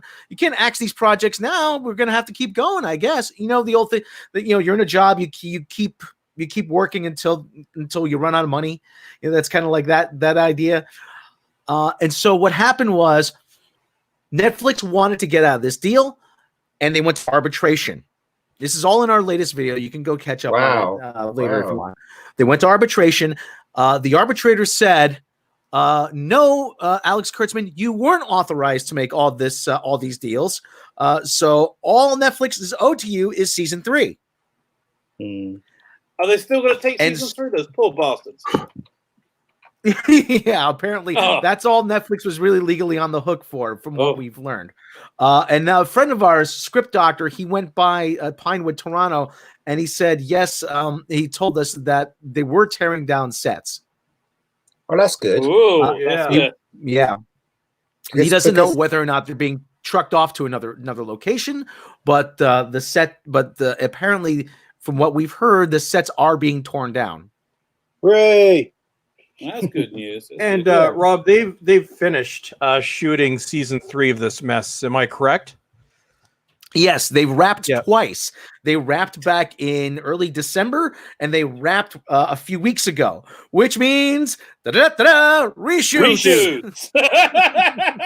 do you guys think they're going to connect that show with Picard? Yeah. Oh yeah, they are. It's already planned. No. Oh. Yeah, and Mikey Spock in the mind meld. Oh no! They might. What they should do is bring Jodie Whittaker's Doctor Who into it, and then we can have a shit universe that can keep all of this stuff into it. It would be a nexus of suck that not even light can escape. And then we'll find General Zod in there and find out it's the Phantom Zone. Then it all makes sense.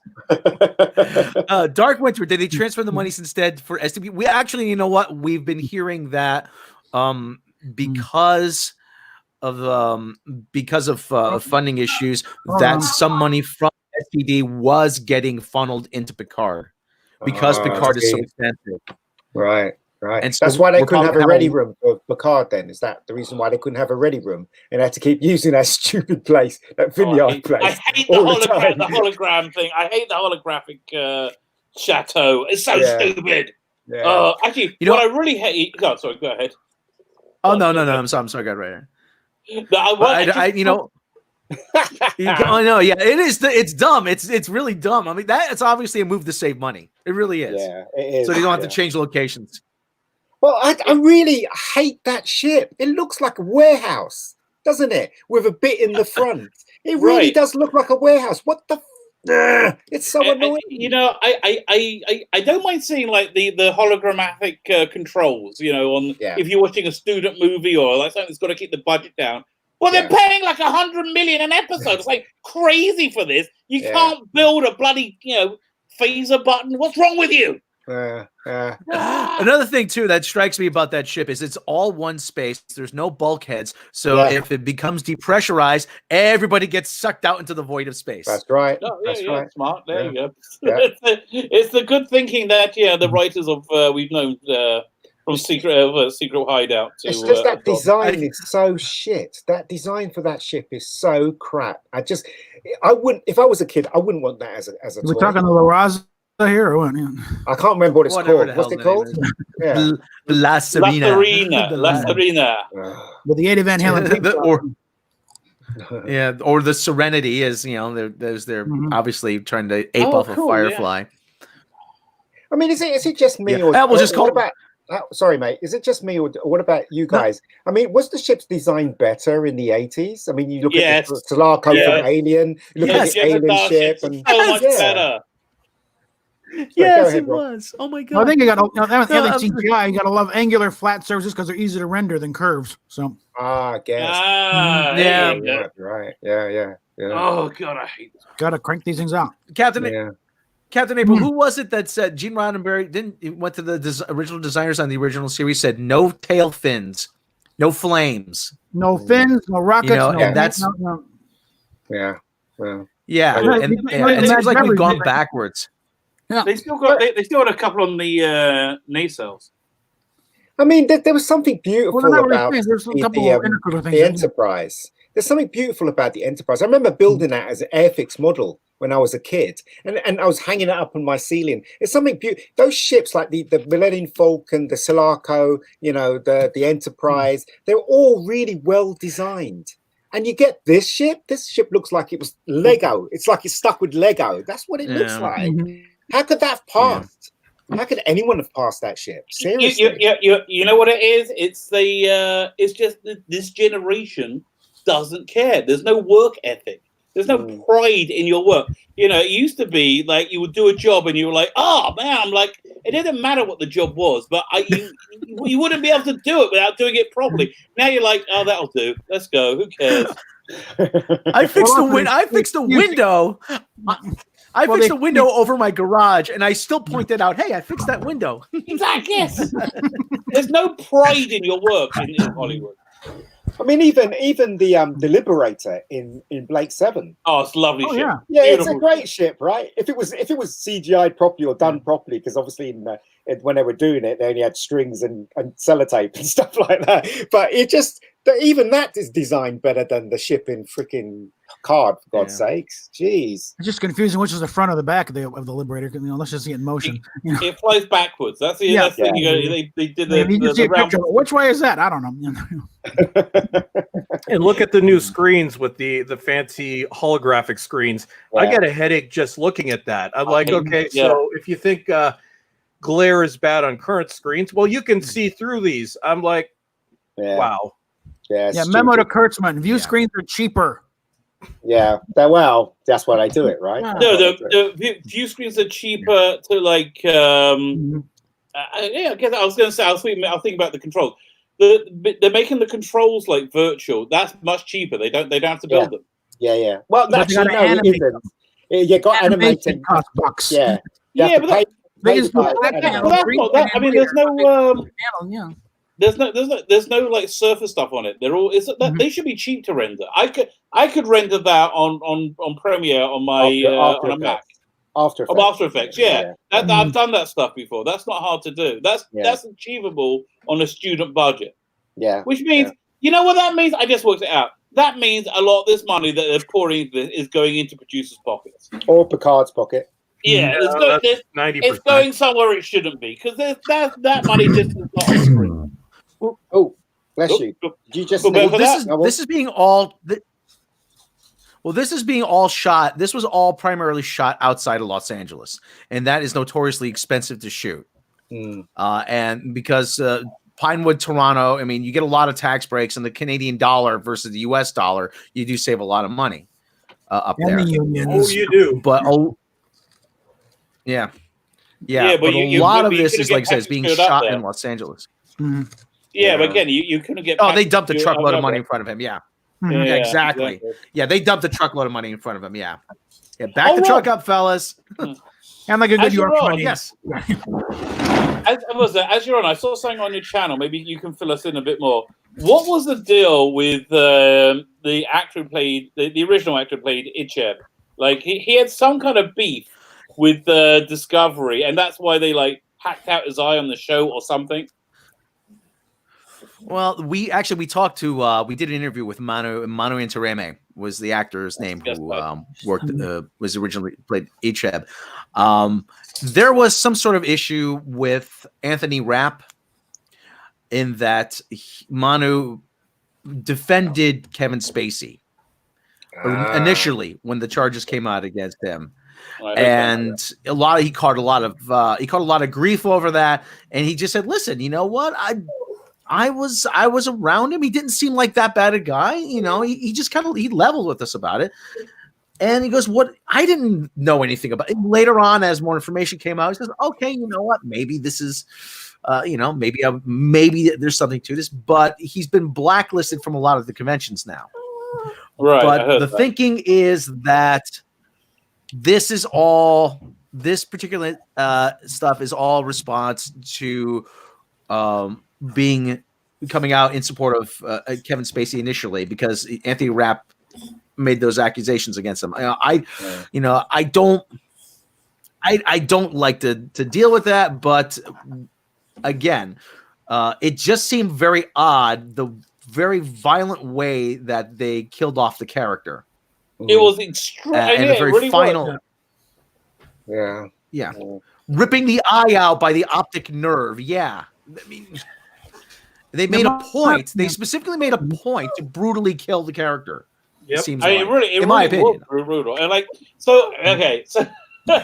observation when they kill off a character like that, like other shows where somebody's leaving the show, if they just leave and the character's not killed off, then they're on good terms. They might bring him back. If they kill him off brutally, the actor did something screwed up. Gary Giordano on CSI, he got too many drug charges, and they butchered his character. And real good example, Chef on South Park. So is that where we've gone? Someone makes one little mistake or misjudges someone's character because he's been around them and never displayed that kind of behavior around him, and he's blacklisted because he made an error in judgment. Is that where we've gotten to now? We live in an era of Puritans controlling everything. How are the fans with him though? Still, see if the fans still are positive, have a positive reaction around them. Well, then, Jesus Christ, listen to the fans. How have the fans actually? I know how the fans reacted to Ejeb's death. I mean, I even said it at the time. What the hell are they doing? Yeah. Is this Star Trek, or is this what's it supposed to be? It's like some torture. What did someone call it? I called it Star Trek Saw. Yes, yeah. Space porn with bleeding, violent death. Oh my God! The original series TNG, as a Voyager fan myself as well. This is not. And Discovery, they can call it, they can give it a name Star Trek, but it's name only. It's only a name only. They're only using the brand. This isn't.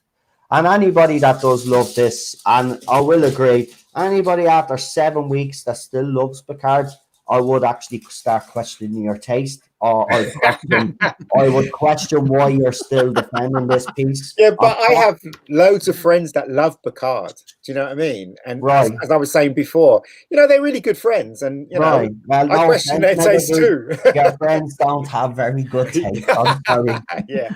I got into a Twitter beef with someone. She's going, well, if you don't see the optimism of Picard, then you just want escapism. There's 600 hours of Star Trek you could go watch. I'm like, yeah, because of Private Little War, Drumhead, Measure of a Man, and countless other episodes. A Taste of Armageddon. That was all escapism. Yeah. Wait. I'm what optimism? What kind of drugs you smoking? What was their point? What optimism is there in Picard? I see none. There's none. I have no idea. It's like the Federation have gone backwards. The concept optimism of a senile old man who doesn't know everything's falling apart around him. That's about it. I was expecting optimism this week, and then suddenly, it's Riker. Oh, our kid's dead. God. Yeah.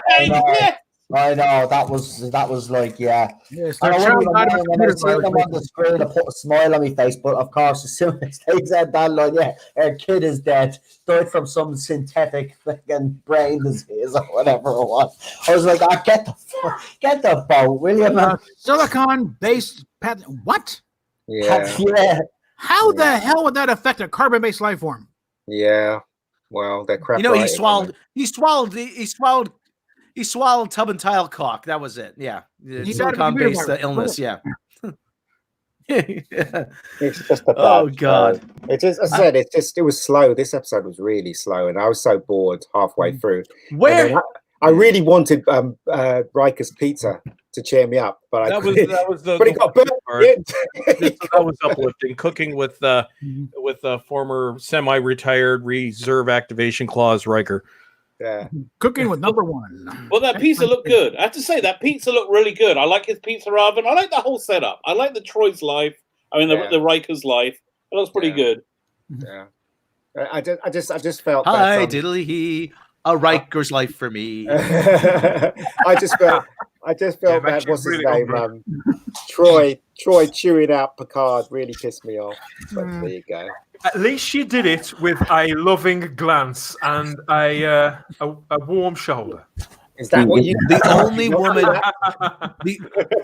only woman who hasn't treated Picard with contempt so far this series. Marina is not anywhere near. I mean, I get the impression that she hasn't really done a lot of acting really for the last 10 or 15 years, apart from voice acting. She's great at that, Justice League cartoons and things. Yeah. She had the best part on Orville. Yeah. She was a teacher, wasn't she? And I did like her, and I like to see her in stuff.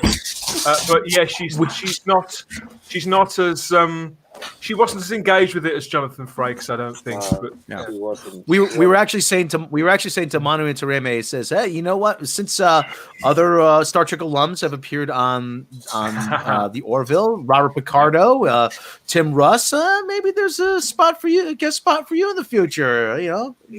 Since Brendan Braga, if you're out there listening, Seth, if you're out there listening, Rob, I watched your interview with Manu, and I thought it was fantastic. Yeah. Well, thank you very much. Really informative. Really intimate and informative. So thank you for that. Yeah, I watched it in its entirety too, and you couldn't help but feel bad for the guy because he was genuine. Oh, yeah. You could see why he did what he did. You could understand why he did that, and he took responsibility for it. He backtracked. There's no reason to hate the guy, but he's been excommunicated. So we need to start a petition. Get him on the Orville. Yeah. Yes, that's a great idea. And while you're at CBS, why don't you actually hand Star Trek over to Seth MacFarlane? Give it to actually someone that actually understands how this show should be written. Instead of giving it to a bunch of bloody hacks. This is an abomination. Seriously, this is disrespectful to the character Jean-Luc Picard, right? And also, I have to admit I agree with everybody. Patrick Stewart does not look right. He doesn't look right, and this is shameful what these people are doing. Like, and I know he wants to do it because he believes he can still do it. But you look at him on that screen, and he's a shadow of his former self. He should not be doing this. He should have just retired gracefully. I don't know why these old actors think that they have one more in them. You don't. Just sorry, it's the fact of life. I'm sorry, it's the cruel reality of it. We'll all be there at some stage. But he was. If this was spoiled 10 years ago, this would have worked. It's not. It doesn't work now, and it's unfortunate. And he's going to be dragged out No. Is this harming? Is this harming your memories of TNG? No, because unlike Doctor Who, like Jason has said on this panel many a time, I do see this as a different entity. This is definitely not connected to the Trek universe as far as I'm concerned. Same with Discovery. For me, the last show that I see in Star Trek was I see a bit of Enterprise, but I didn't get into it. Everybody keeps saying you have to watch the second series, third, or the third one. That's where it starts getting good. But I might actually explore that again. But Voyager was where I stopped. I like the full season. Apart from the last episode, I really like that full season of Enterprise. So yeah, well, fourth season when they finally got changed the Manny Koto and he finally lived up as a prequel. Yes, and you had all the cool stuff in it. Yes, yeah. I was got in the fifth season, we just seen the refit of the Enterprise with the secondary hull. Yeah, right. We were all looking forward to that. Leading into the Romulan War. So, I was just thinking if they had Manu in the Orville, they should have some kind of reference. They should do some kind of horrible thing to him instead. Do some kind of like horrible torture porn there, just as a joke to highlight this. In a nice way, torture him in a nice way. There are two. Yeah, there are two series that Seth MacFarlane has said he always wanted to do. One was Star Trek. Because he absolutely loves Star Trek. And it shows he loves Star Trek. You watch the Orville, this is a man who genuinely loves Star Trek. Yeah. The other, the Flintstones. Because he's always on a soft. You ever notice how much Flintstone stuff he intercuts in the Family Guy? Right. Oh yeah, of course. Yeah. Right. Oh, I'd love to see that. The only way to save this franchise now, if there's a hope of saving Picard, you hand it all over. You hand the whole thing over to Seth MacFarlane. Yeah, and he can do a really good job with it. And as people have suggested as well on the panel, you bring in some experienced Star Trek writers and you start again. The fans will forgive because the fans will, if it's written properly and you give us characters that we can actually get invested in. Like, there's no character in Picard that I was emotionally attached to. It was nice to see Diana Troy and Will Riker, but there was still no emotional attachment there. Yeah, it was like, it's nice to see them sort of thing. But they're in this abomination. So, and has anybody even brought up the fact that their house is shielded to bits? That that was really weird. The shields and scanners and shields up. I was like, what the hell? Oh, no, we don't need this. We didn't. Did fans even ask for this? This is the thing. Did we ask for this? We just wanted a Star Trek show to continue on the legacy, and this is what they think the legacy is. They're spitting all over Gene Roddenberry's grave. They're spitting over everybody that's ever worked on the show. It's an absolute disgrace. It shouldn't even have the name. It doesn't deserve, and it hasn't earned the name Star Trek. Another thing, with that interview with Melinda Snodgrass about how she hasn't been paid at all because I'm using her character of Bruce Maddox. So I suspect they've gotten a call by now from her representative saying, "Hey, you owe us some money." I think they may have also gotten a call. They're probably getting a call from Larry Niven because they reference they have trouble with the Kazinti. Yeah, they showed up in an animated episode of Star Trek, but they are a Larry Niven creation. There's no space novels. Wow. So yeah, they're treading into dangerous territory because not quite. Maybe not quite to tardigrade level because you have that one animated episode, the Slayer weapon. But otherwise, like, no, you don't get to use a Kazinti. Melinda Snodgrass is really respected. Go on. Sorry. Oh yeah. Yeah, we did an interview with her. Actually, Tom and Andre are much better interviewers than I am, so I leave it to them. Really. I'm just yeah. Well, I got to give it up. Tom is, like I said, Tom. I can't do half the stuff I do without Tom and Andre. Yeah, they do a majority of the heavy lifting. So I'm gonna share this in the chat with you guys, and obviously probably can't show it here, but this is everyone always says the STD fans, oh, you can't, the old effects were so terrible. So one of the VFX artists did a digital replacement of the bridge of the Enterprise with more modern effects. I'm like, you know what? If you did this, I don't think fans would complain.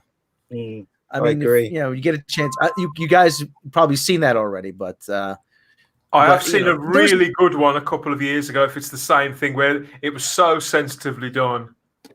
With texture and the odd bit of background detail, it was really, really impressive. If it's the one I'm thinking of, they altered Kirk's chair and things like that. Just ever so slightly. Yes. Yeah. Like I said, I don't want the rabbi to get a copyright strike, but yeah, if he did that, if that was Discovery, nobody would complain. Yeah. If that was the level of tech you showed on Discovery, nobody would complain. That's it. That's the one. Because it could still fit. It's amazing what they can do these days. I mean, that's unbelievable, right? It's unbelievable. If some fan put that together, say, there you go again. See, this is what I mean. Fans even produce better quality than the people that are running these shows. They should be listening to the fans, but they're not going to. As been said on this panel many a time, they've got an agenda. They've got a path that they're going down, and nothing's going to stop them. And while they're doing it, each franchise is dropping like dominoes, and we're not going to have anything left. We're not going to have anything left. Well, when Mega Geek, when you mentioned the idea of doing a Doctor Who fan film earlier in the week, we got back at Doctor Who again, but same principle. Yeah. And at first I thought, oh, that's way too ambitious. You could never do that. But of course, there's no reason why you couldn't with that kind of technique. Just the odd scene inside a TARDIS, and that'd be it. The rest of it, you could do so much on location. Yeah, I mean, the idea is to actually try and find someone that can do CGI. I mean, the whole idea is that everybody's going to do it for nothing, and it's just it's a big two fingers, or if you're from America, the one finger to the BBC. Because even with Doctor Who fans aren't pissed off, they'll do it for nothing. Yeah, well, this is the thing. I want to do a 30-second trailer, and I'm looking for a CGI guy to do a 30-second trailer. Then, if that's received very well, I will make strides to make a 45-minute version. Maybe there's one watching this right now. Maybe I hope so. Rob knows one. The idea is that we don't, because I've read all the rules about making a fan film on Doctor Who. The idea is not to put it on YouTube because it'll be professionally made. It'll just get struck off. The idea is to have a screening where everybody's contributed. Anyone is real Doctor Who fans invited, and then anyone that's from other countries who want to see it they can just download it, and that's that. So in other words, Star Trek fans pioneered this, didn't they? You know, they paved the way. Absolutely. So the idea is that the BBC can't touch us. We're the only ones that are going to be watching this. We're the only ones. No, if you want to watch it, they're free for a download. We're not going to make any penny out of it. Not really, because if we put it on YouTube, it's going to be struck off.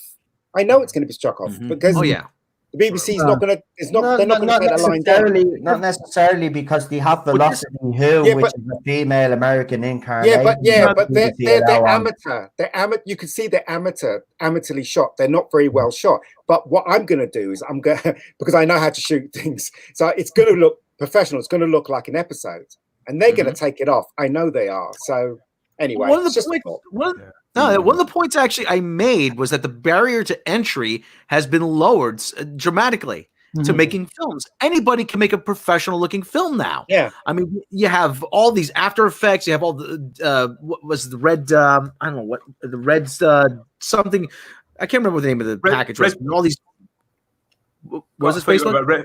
Red shirt. I thought you were talking about Red Shirt Diaries for a minute. No. Oh, no. There's a particular effects package. Yeah. But there's a particular effect package that you get with Lightworks. I mean, but I mean, you get the modeling software from the internet, from Blender. You could use that as modeling software. Oh, yeah. You can get started for less than $500. You can, but the problem is getting the people that can do it professionally. Like I've seen other Doctor Who fan films, and they're terrible. The acting's awful. It's shot badly. Even when they put special effects in, it doesn't look photorealistic. And I'm looking for someone now to do CGI that will that's a huge fan of Doctor Who that can do. Because I've seen a lot of people have done the opening sequence of Doctor Who, haven't they? And some of them look really good. So I'm looking for someone that will, contact me, and then I can do the teaser. I can do the 30-second teaser, and then see how that's received, and then move on from there. Mega Geek, I do know somebody. Remind me later. Shoot me another message later. I will, mate. I will. I do know somebody. He does work professionally, but I think he'd be all over that. I'll talk to you about somebody later. All right. Cheers. One of the things, though, I keep saying about is that the fans keep getting the finger. We never keep getting what we expect. It's not entitlement. Here's the thing. Has anybody ever seen the movie Oh God with George Burns? Yes. One of my favorite films. It's so cute, that film. It's a cute film. It really is. They did a sequel a few years later called Oh God Book 2. And George Burns was talking to a little girl. Yeah. And God was talking to a little girl, and they were going to commit her. They were going to, get her psychiatric treatment. And they had a board of doctors, and they were discussing the case. And one of them says, "Well, we have to think about it this way, guys. If they're right, then we're all wrong." Yeah. And that's what it comes down to. Yeah. I mean, Alex Kurtzman and all these other imbeciles are thinking like, well, we're the ones making Star Trek now. How can the fans be right? Can I say one more thing? Can I say one more thing about the fan film? Another thing I want to do is all those things they've done with Doctor Who. Like, you remember that bit where the one of the Time Lords gets shot and he changes into a black woman and she gets up and she slags off men? I want to take all of that and put it in this episode and reverse it so that, because they can't say anything to us, because if they point that out that we're being sexist, then all we have to do is point out how sexist they were in their episodes as well. So correct all that stuff as well, and that'll be the big middle finger to the BBC, a huge middle. That'll be fantastic if I can achieve that. Be really good, and it'll be good for the fans as well. About 3 hours north of me in Kingsland, Georgia, are the Star Trek Continues sets. They're still up and being used. Right. Oh, wow. $500 deposit. And get what are they being used for now? Because I wondered about that, Captain Robert. There's still fan films there. In fact, last time I checked, there's like 3 of them being scheduled. I also got another fan weekend coming up where they open them up for the public. Yeah, I mean, Star Trek, as I said, Star Trek is down the pan now. In fact, the studios are realizing they can't make any money out of Star Trek anymore, whether it be a movie, whether it be a TV series. They just can't. The changing face of TV is killing everything, and the changing face of cinema. I mean, Dan, you know about Cineworld in England. They're not making enough money. They're not going to survive. 2 years they're gone. Yeah, 2 years they're gone.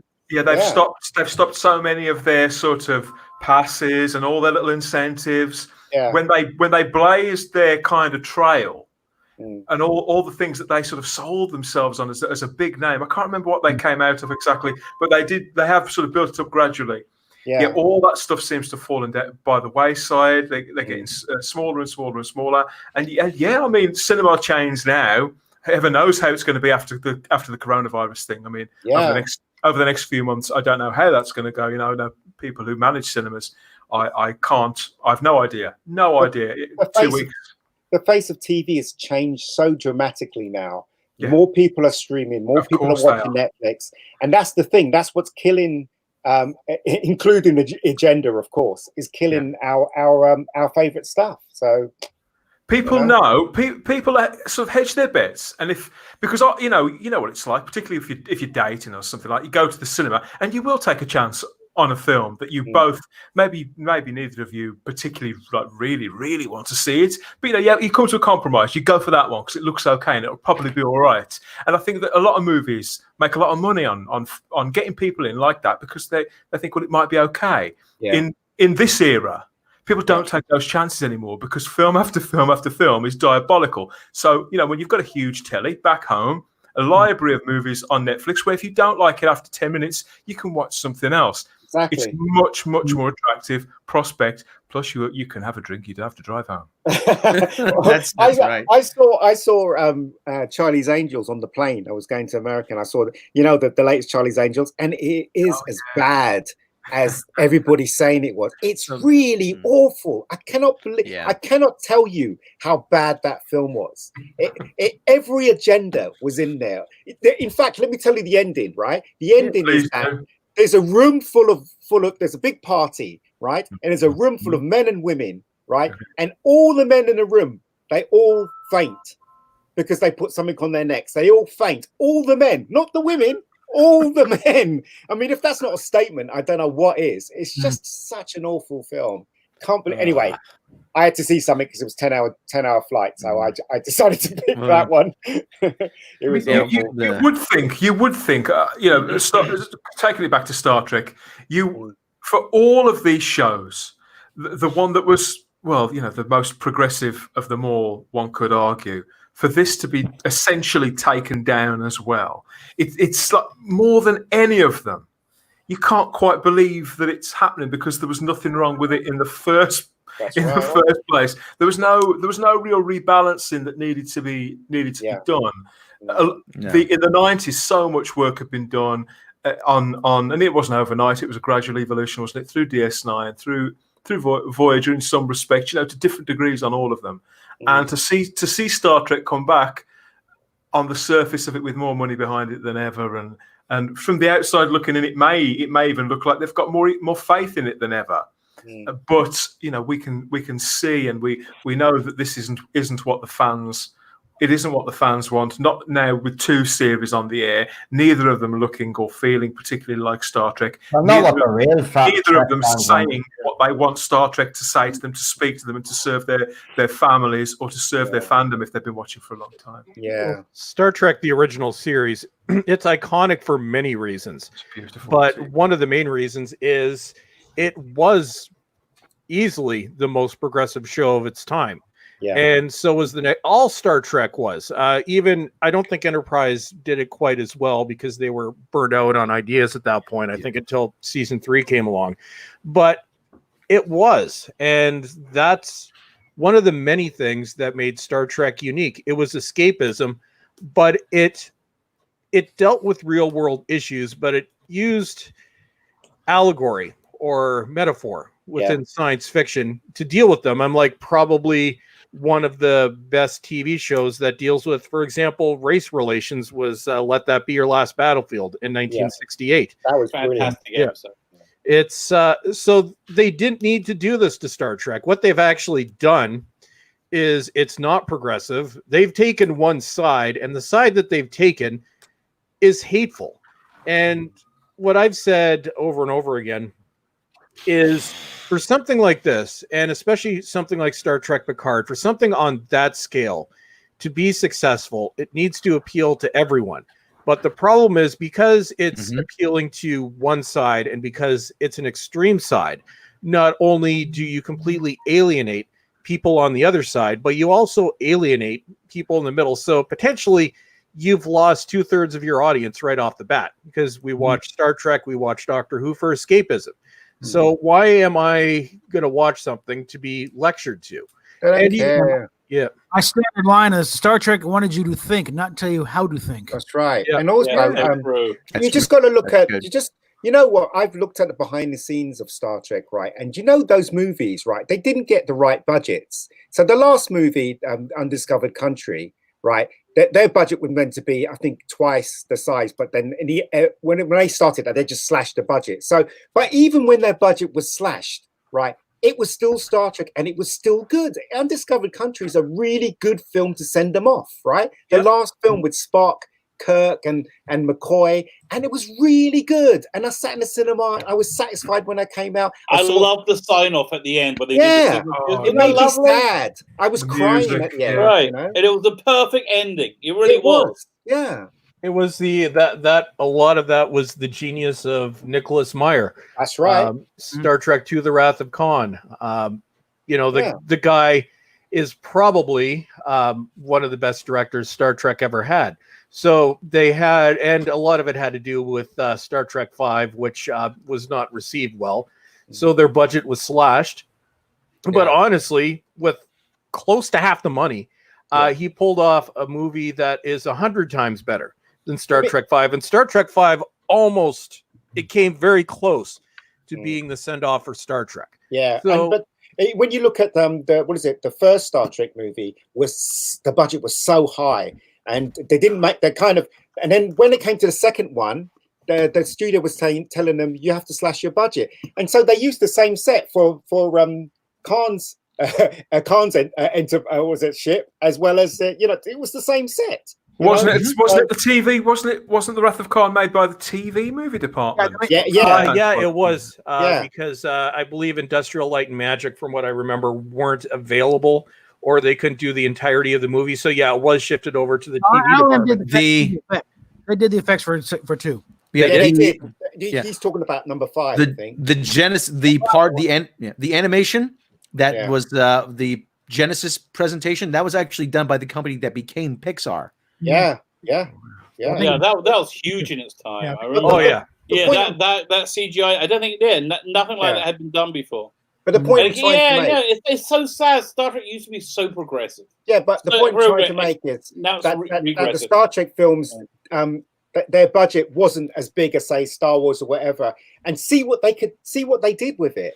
And then you got Picard. That budget's really high, and look what they've done to it. I've been saying this right from the beginning. Big budgets, unlimited budgets are not a good thing. Smaller budgets force you to be creative, force you to care about what you're working on, force you to push yourself to another level, which they just don't. They just throw money in it. Actually, I think that's a problem that all our franchises I have right now is for the last 10, 15 years, they've been so incredibly successful. Doctor Who, Star Trek, they've been made so much money. And they become product. They become corporate product, and the corporations just don't know what to do with them. And they have idiots like Kurtzman say, "Well, I'm so qualified, I'll do it." And they're like, "Yeah, sure, okay, you fit." Rabbi, is it because some of them as well, some of the newer breed of creatives, they are that used to having these enormous, next to unlimited budgets to just run with it and to seemingly unlimited reshoots and all this sort of thing? Yeah. That the old days, you mentioned Nick Meyer there, somebody who's been in movies for literally decades, who's literally all over every aspect of a production, who would look at budget, who would consider absolutely everything, not lock it all down. So somebody like him, are they like a dying breed, and this new lot of filmmakers haven't got that sense of discipline? Listen, you have two sets of filmmakers. You've got the Hollywood insider types who have unlimited budgets and will do very, very boring work, and you have people like Mega Geek here who worked on a tiny budget. If you haven't seen Rebecca Gold, it's really good. Go over to the channel and check it out. Whatever he says they've done a movie, everything, I go, yeah, okay. I watched it. I was like, wow, this is really, really professional. And it really showed me what. And if you have no money and you have a passion behind it, it's so much better. You're going to get so much better results. Well, so the original Star Wars movie did not have a big budget. No. Exactly. Yeah. $12-15 million budget, and was it like $10 million? Yeah. They went over, and they had to do 12, 15 total budget. Yeah. They invented a lot of the effects on the fly because they had no money. Yeah, there was no computer assisted, motion control before that. They had to build the computer themselves. I tell you, I watched that Making of Star Wars they put out in 78. I've actually seen that 200-300 times. I know back to front, the whole how they explained everything. I love that. Guys, has anybody heard anything more about talking about Nick Meyer? He was working on a Khan prequel series, wasn't he? And he confirmed he was working on that. And has that just disappeared now? Yeah, because it's not woke. That's why. And probably turned Khan into a woman, probably. But yeah. And he dared to talk to Midnight's Edge. So. Bowelstrek, are you going to say something, Bowelstrek? Well, I was just going to say, adding to the discussion of low budgets or limited budgets being an advantage. Look at, for example, the Next Generation DS9, to a lesser extent Voyager, but definitely TNG and DS9. because they had a fixed budget to work with. Some of their best episodes were what they called bottle episodes, where they were designed as money-saving episodes. Measure of a Man, great example. Yeah, less, less effects, often very few or no new sets, often limited or very few guest actors. But I think that's a good thing when you have to play with budget and, okay, we're going to allocate, so much money to the best of both worlds. But it forces you to come up with a story without having to rely on effects, without having to rely on money. And those episodes were often where we would see the most character development. Whereas you have STD and Picard, it's like STD, I don't know, it's rumored to be upwards of around $40 million for one episode, for some episodes. Whereas the Next Generation, as far as I know, topped out at $3 million. And I know some episodes were made for around $1 million, or I think even a little bit less. Well, the Next Generation was basically $1 million an episode, but you got to adjust that for inflation. I have no idea what it'll be. Yeah, it still wouldn't be 40 million. But that's what we're missing on STD, and well, a lot of it to do is the characters are just god awful, except for Pike, and I don't think we'll be seeing him coming back anytime soon. But they don't have that character development. Now these actors and characters, they're not capable of that because they're walking memes. But that's what made Star Trek special. That's what made Doctor Who special. We never watched Doctor Who because of the effects, because to be honest, often even for the time the effects were terrible. You watch it for the story. Star Trek, the original series for the time, did not necessarily have a large budget. They had a lot of bottle shows, but they were able to pull off story. So that's the difference. Yeah. If you're not relying on budget, then you're forced to come up with a good story. And unfortunately now, and I think CGI in some ways is one of the worst things that ever happened in entertainment. You can just throw shit at the screen for relatively very little money. You don't have to worry about story. It's what I call boom, boom, explosion effects. Yeah, and Michael Bay is probably the most famous for that. He loves blowing stuff up, doesn't he? But I tell you, a Michael Bay movie, like those dumb Transformers movies, so much better than Star Trek Discovery, which is so incredibly dumb. The first one, I did like the first one. Not gonna lie, I did like the first one. Well, listen, you have that shot with Megan Fox in it, and I can forgive everything else. Yeah, you can't complain about that, man. My kids, I'm fine. Yeah, but they did a similar thing in the Teenage Mutant Ninja, the Ninja Turtles movie, the new one, and they had her just walk down in a school uniform just because the directors just wanted her to walk down the hall in a school I'm renting uniform. that movie now. You just took me into it. I'm so renting that movie. but Transformers minus Michael Bay can have a good. I like Bumblebee. I think it's leagues ahead of any of the other Transformers movies. So even with a concept like that, if you have somebody that isn't Michael Bay running things, and I think he was just a producer on that, you can have a good movie. Is Bumblebee good? Yeah. Oh yeah, I've watched it a few times. I might give it a go. You're saying it's good. So I trust your taste because I'm not after the four. I've watched all the Transformer movies, but they just got ridiculous. I do like the Mark Wahlberg ones though. They seem to be a bit, Oh God, I couldn't finish them. I prefer them ones over the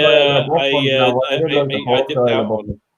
Yeah, that's where I dipped out. When also my kids got too old. I went to see them with my kids, and if my damn kids are going to see it, I'm not going to go see that garbage on my own. Are you crazy? Yeah. I'll tell you what is good though. Sonic the Hedgehog. I went to see that with my nieces, and it was really entertaining. I'm gonna watch that myself. I need to be cheered. I saw that. But this is the Sonic movie is sort of being held up, isn't it? Because they listened, unless it was a publicity stunt, because they seemed to listen to the fans and change. Yeah, but a YouTuber has, I forget who the YouTuber is. Yeah, it has a whole theory. That this was all. So you know what? Who cares? If they're pretending to listen to us, it's better than anybody else. Exactly. Just get ahead of the curve because it's made them money, and you can bet that other studios have noticed that. Has it made more than Birds of Prey? I just want to know. Has it made more? I saw it. Oh yeah, Birds of Prey vanished. Yeah.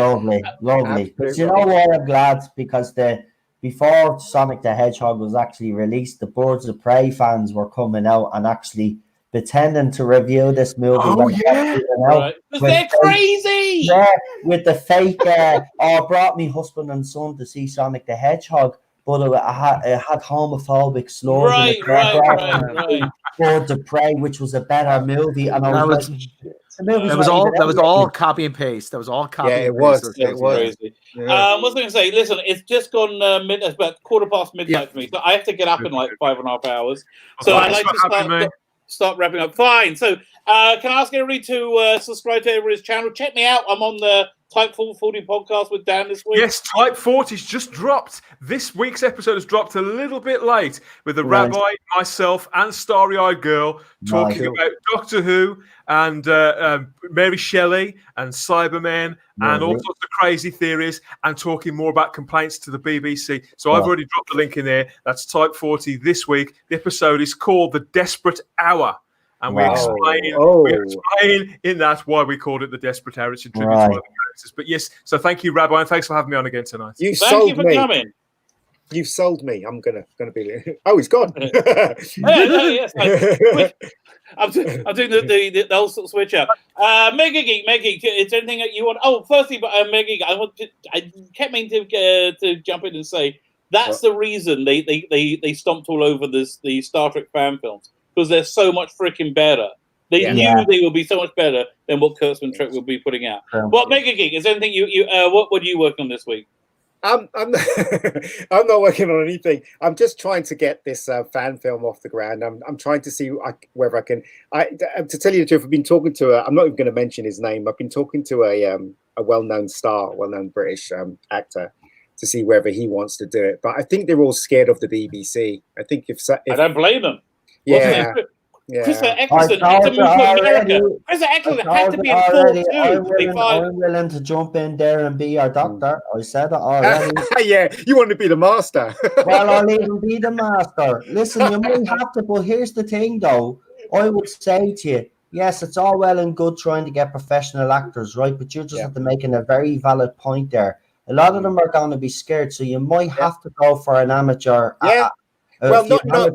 Not amateur actor, but an actor. There are loads of them that will do it, but I just think it might add gravitas if I had someone that was known. I don't think. Look at this stage. I don't think fans. You're probably right.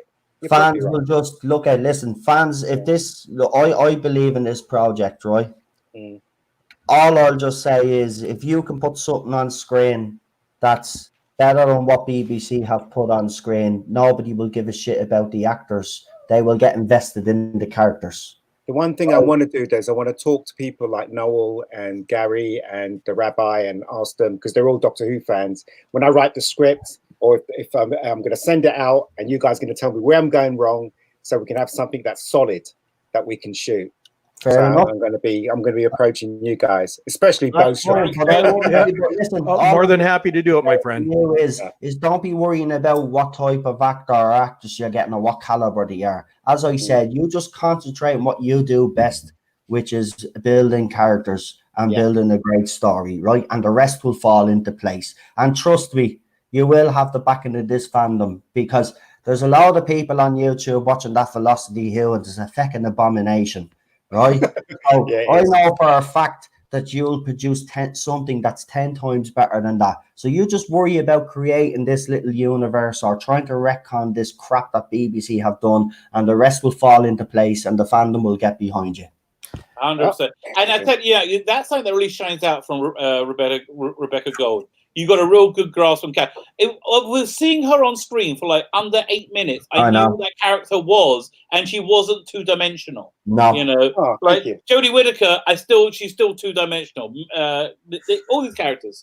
But anyway, listen, guys, I got to go to bed. So, Mega Geek, hope to see you soon on something or other. Is there anything you want to plug? No, not really. Just subscribe to my channel. Basically, subscribe to the channel. Check out the wonderful Rebecca Gold. Thank you very much, Amro. Take it easy, guys. May God go with you. Bye-bye. Bye. No, what's up with you this week?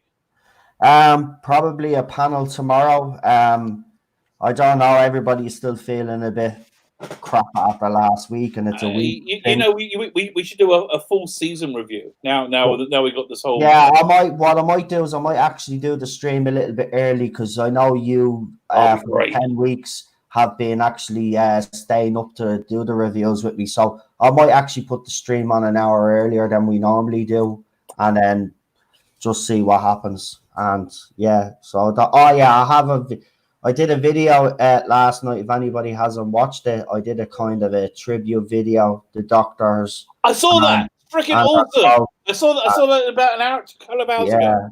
And then right at the end, I leave it something little special. But people are actually saying that I made them cry, so it made me cry. So I suppose job done. But I do have a funny video to come up, and it concerns the Cannon Destroyer himself. I might have to put it on my second channel, because I could get not a copyright strike. What is it? Because the song that I've chosen, the song has certain lyrics. You got a content ID claim. Yeah. No, it's not that. It's the song. There's a certain lyric in this song which will be taken the wrong way by the J-bots, but I don't actually mean it. It's just a little funny video. It's just basically calling Chris Chibnall out. It's the song that I've chosen. It's the song that I'm worried about. So I don't really give a crap now at this stage, to be honest. You know, we should start putting stuff up on like Pornhub. Yeah, nothing gets copyright strikes there, does it? Yeah, it's going to put a smile on people's faces anyway, and I think we need a smile. You know. Yeah. So and hopefully, I don't know who's coming on the panel tomorrow. Whoever wants to come on is more than welcome to come on tomorrow. You know, because everybody is still in shock. It's actually worse this week than last week, because we've had a week to sit with it. It is. I don't know. Look, I haven't hidden the fact that I've been very upset about what's happened last week, and it's not getting any easier. I thought it was. I'm even finding that I have to put my DVDs away, because I can't even look at the logo. I can't just look, because it has, you know, I've got Tom Baker there and it says the Fourth Doctor, but now we know, well, according to Chris Chibnall, they don't have, you know what I mean? It's just little things like that. Can't even sit down and watch Doctor Who now. It's kind of, I don't know, it's kind of as if it's all tainted now. I'm actually thinking of rebranding the channel. I'm actually quitting on Doctor Who. I'm not reviewing the Christmas special as it is. I haven't changed my mind on that. I don't think I'm going to review Series 13. Gary's the same. Critical Drinker's the same. I think this is the best way forward. I don't think we should review it. I don't think we should give it any mention, to be quite honest with you, and just let it die until it hopefully comes back sometime when all this nonsense is blown over, because, you know, it's not just Doctor Who, Star Trek as well. You see what's happening there. It's all across the board. Everything. All these franchises. Someone's got to stand aside and point out the Emperor has no clothes. Yeah. The trouble is they've all just got too much money. It's like financial failure isn't a motivation for these people. Yeah. It really is a problem. Okay, I have to start getting better. So that's it, just the panel, and then I'll have that video, and then we'll see where we go from there. I'm still deciding what I'm doing, so that's it. Really. Thank you. Captain April, what's doing with you? Well, Monday we're going to be getting the U-Haul truck and the trailer and moving back to Colorado. Yay! Back Probably, I got that Explorer, but specifically so we can control a trailer. Turns out U-Haul will not rent a trailer if you're using a Ford Explorer. There you go, the catchphrase of life.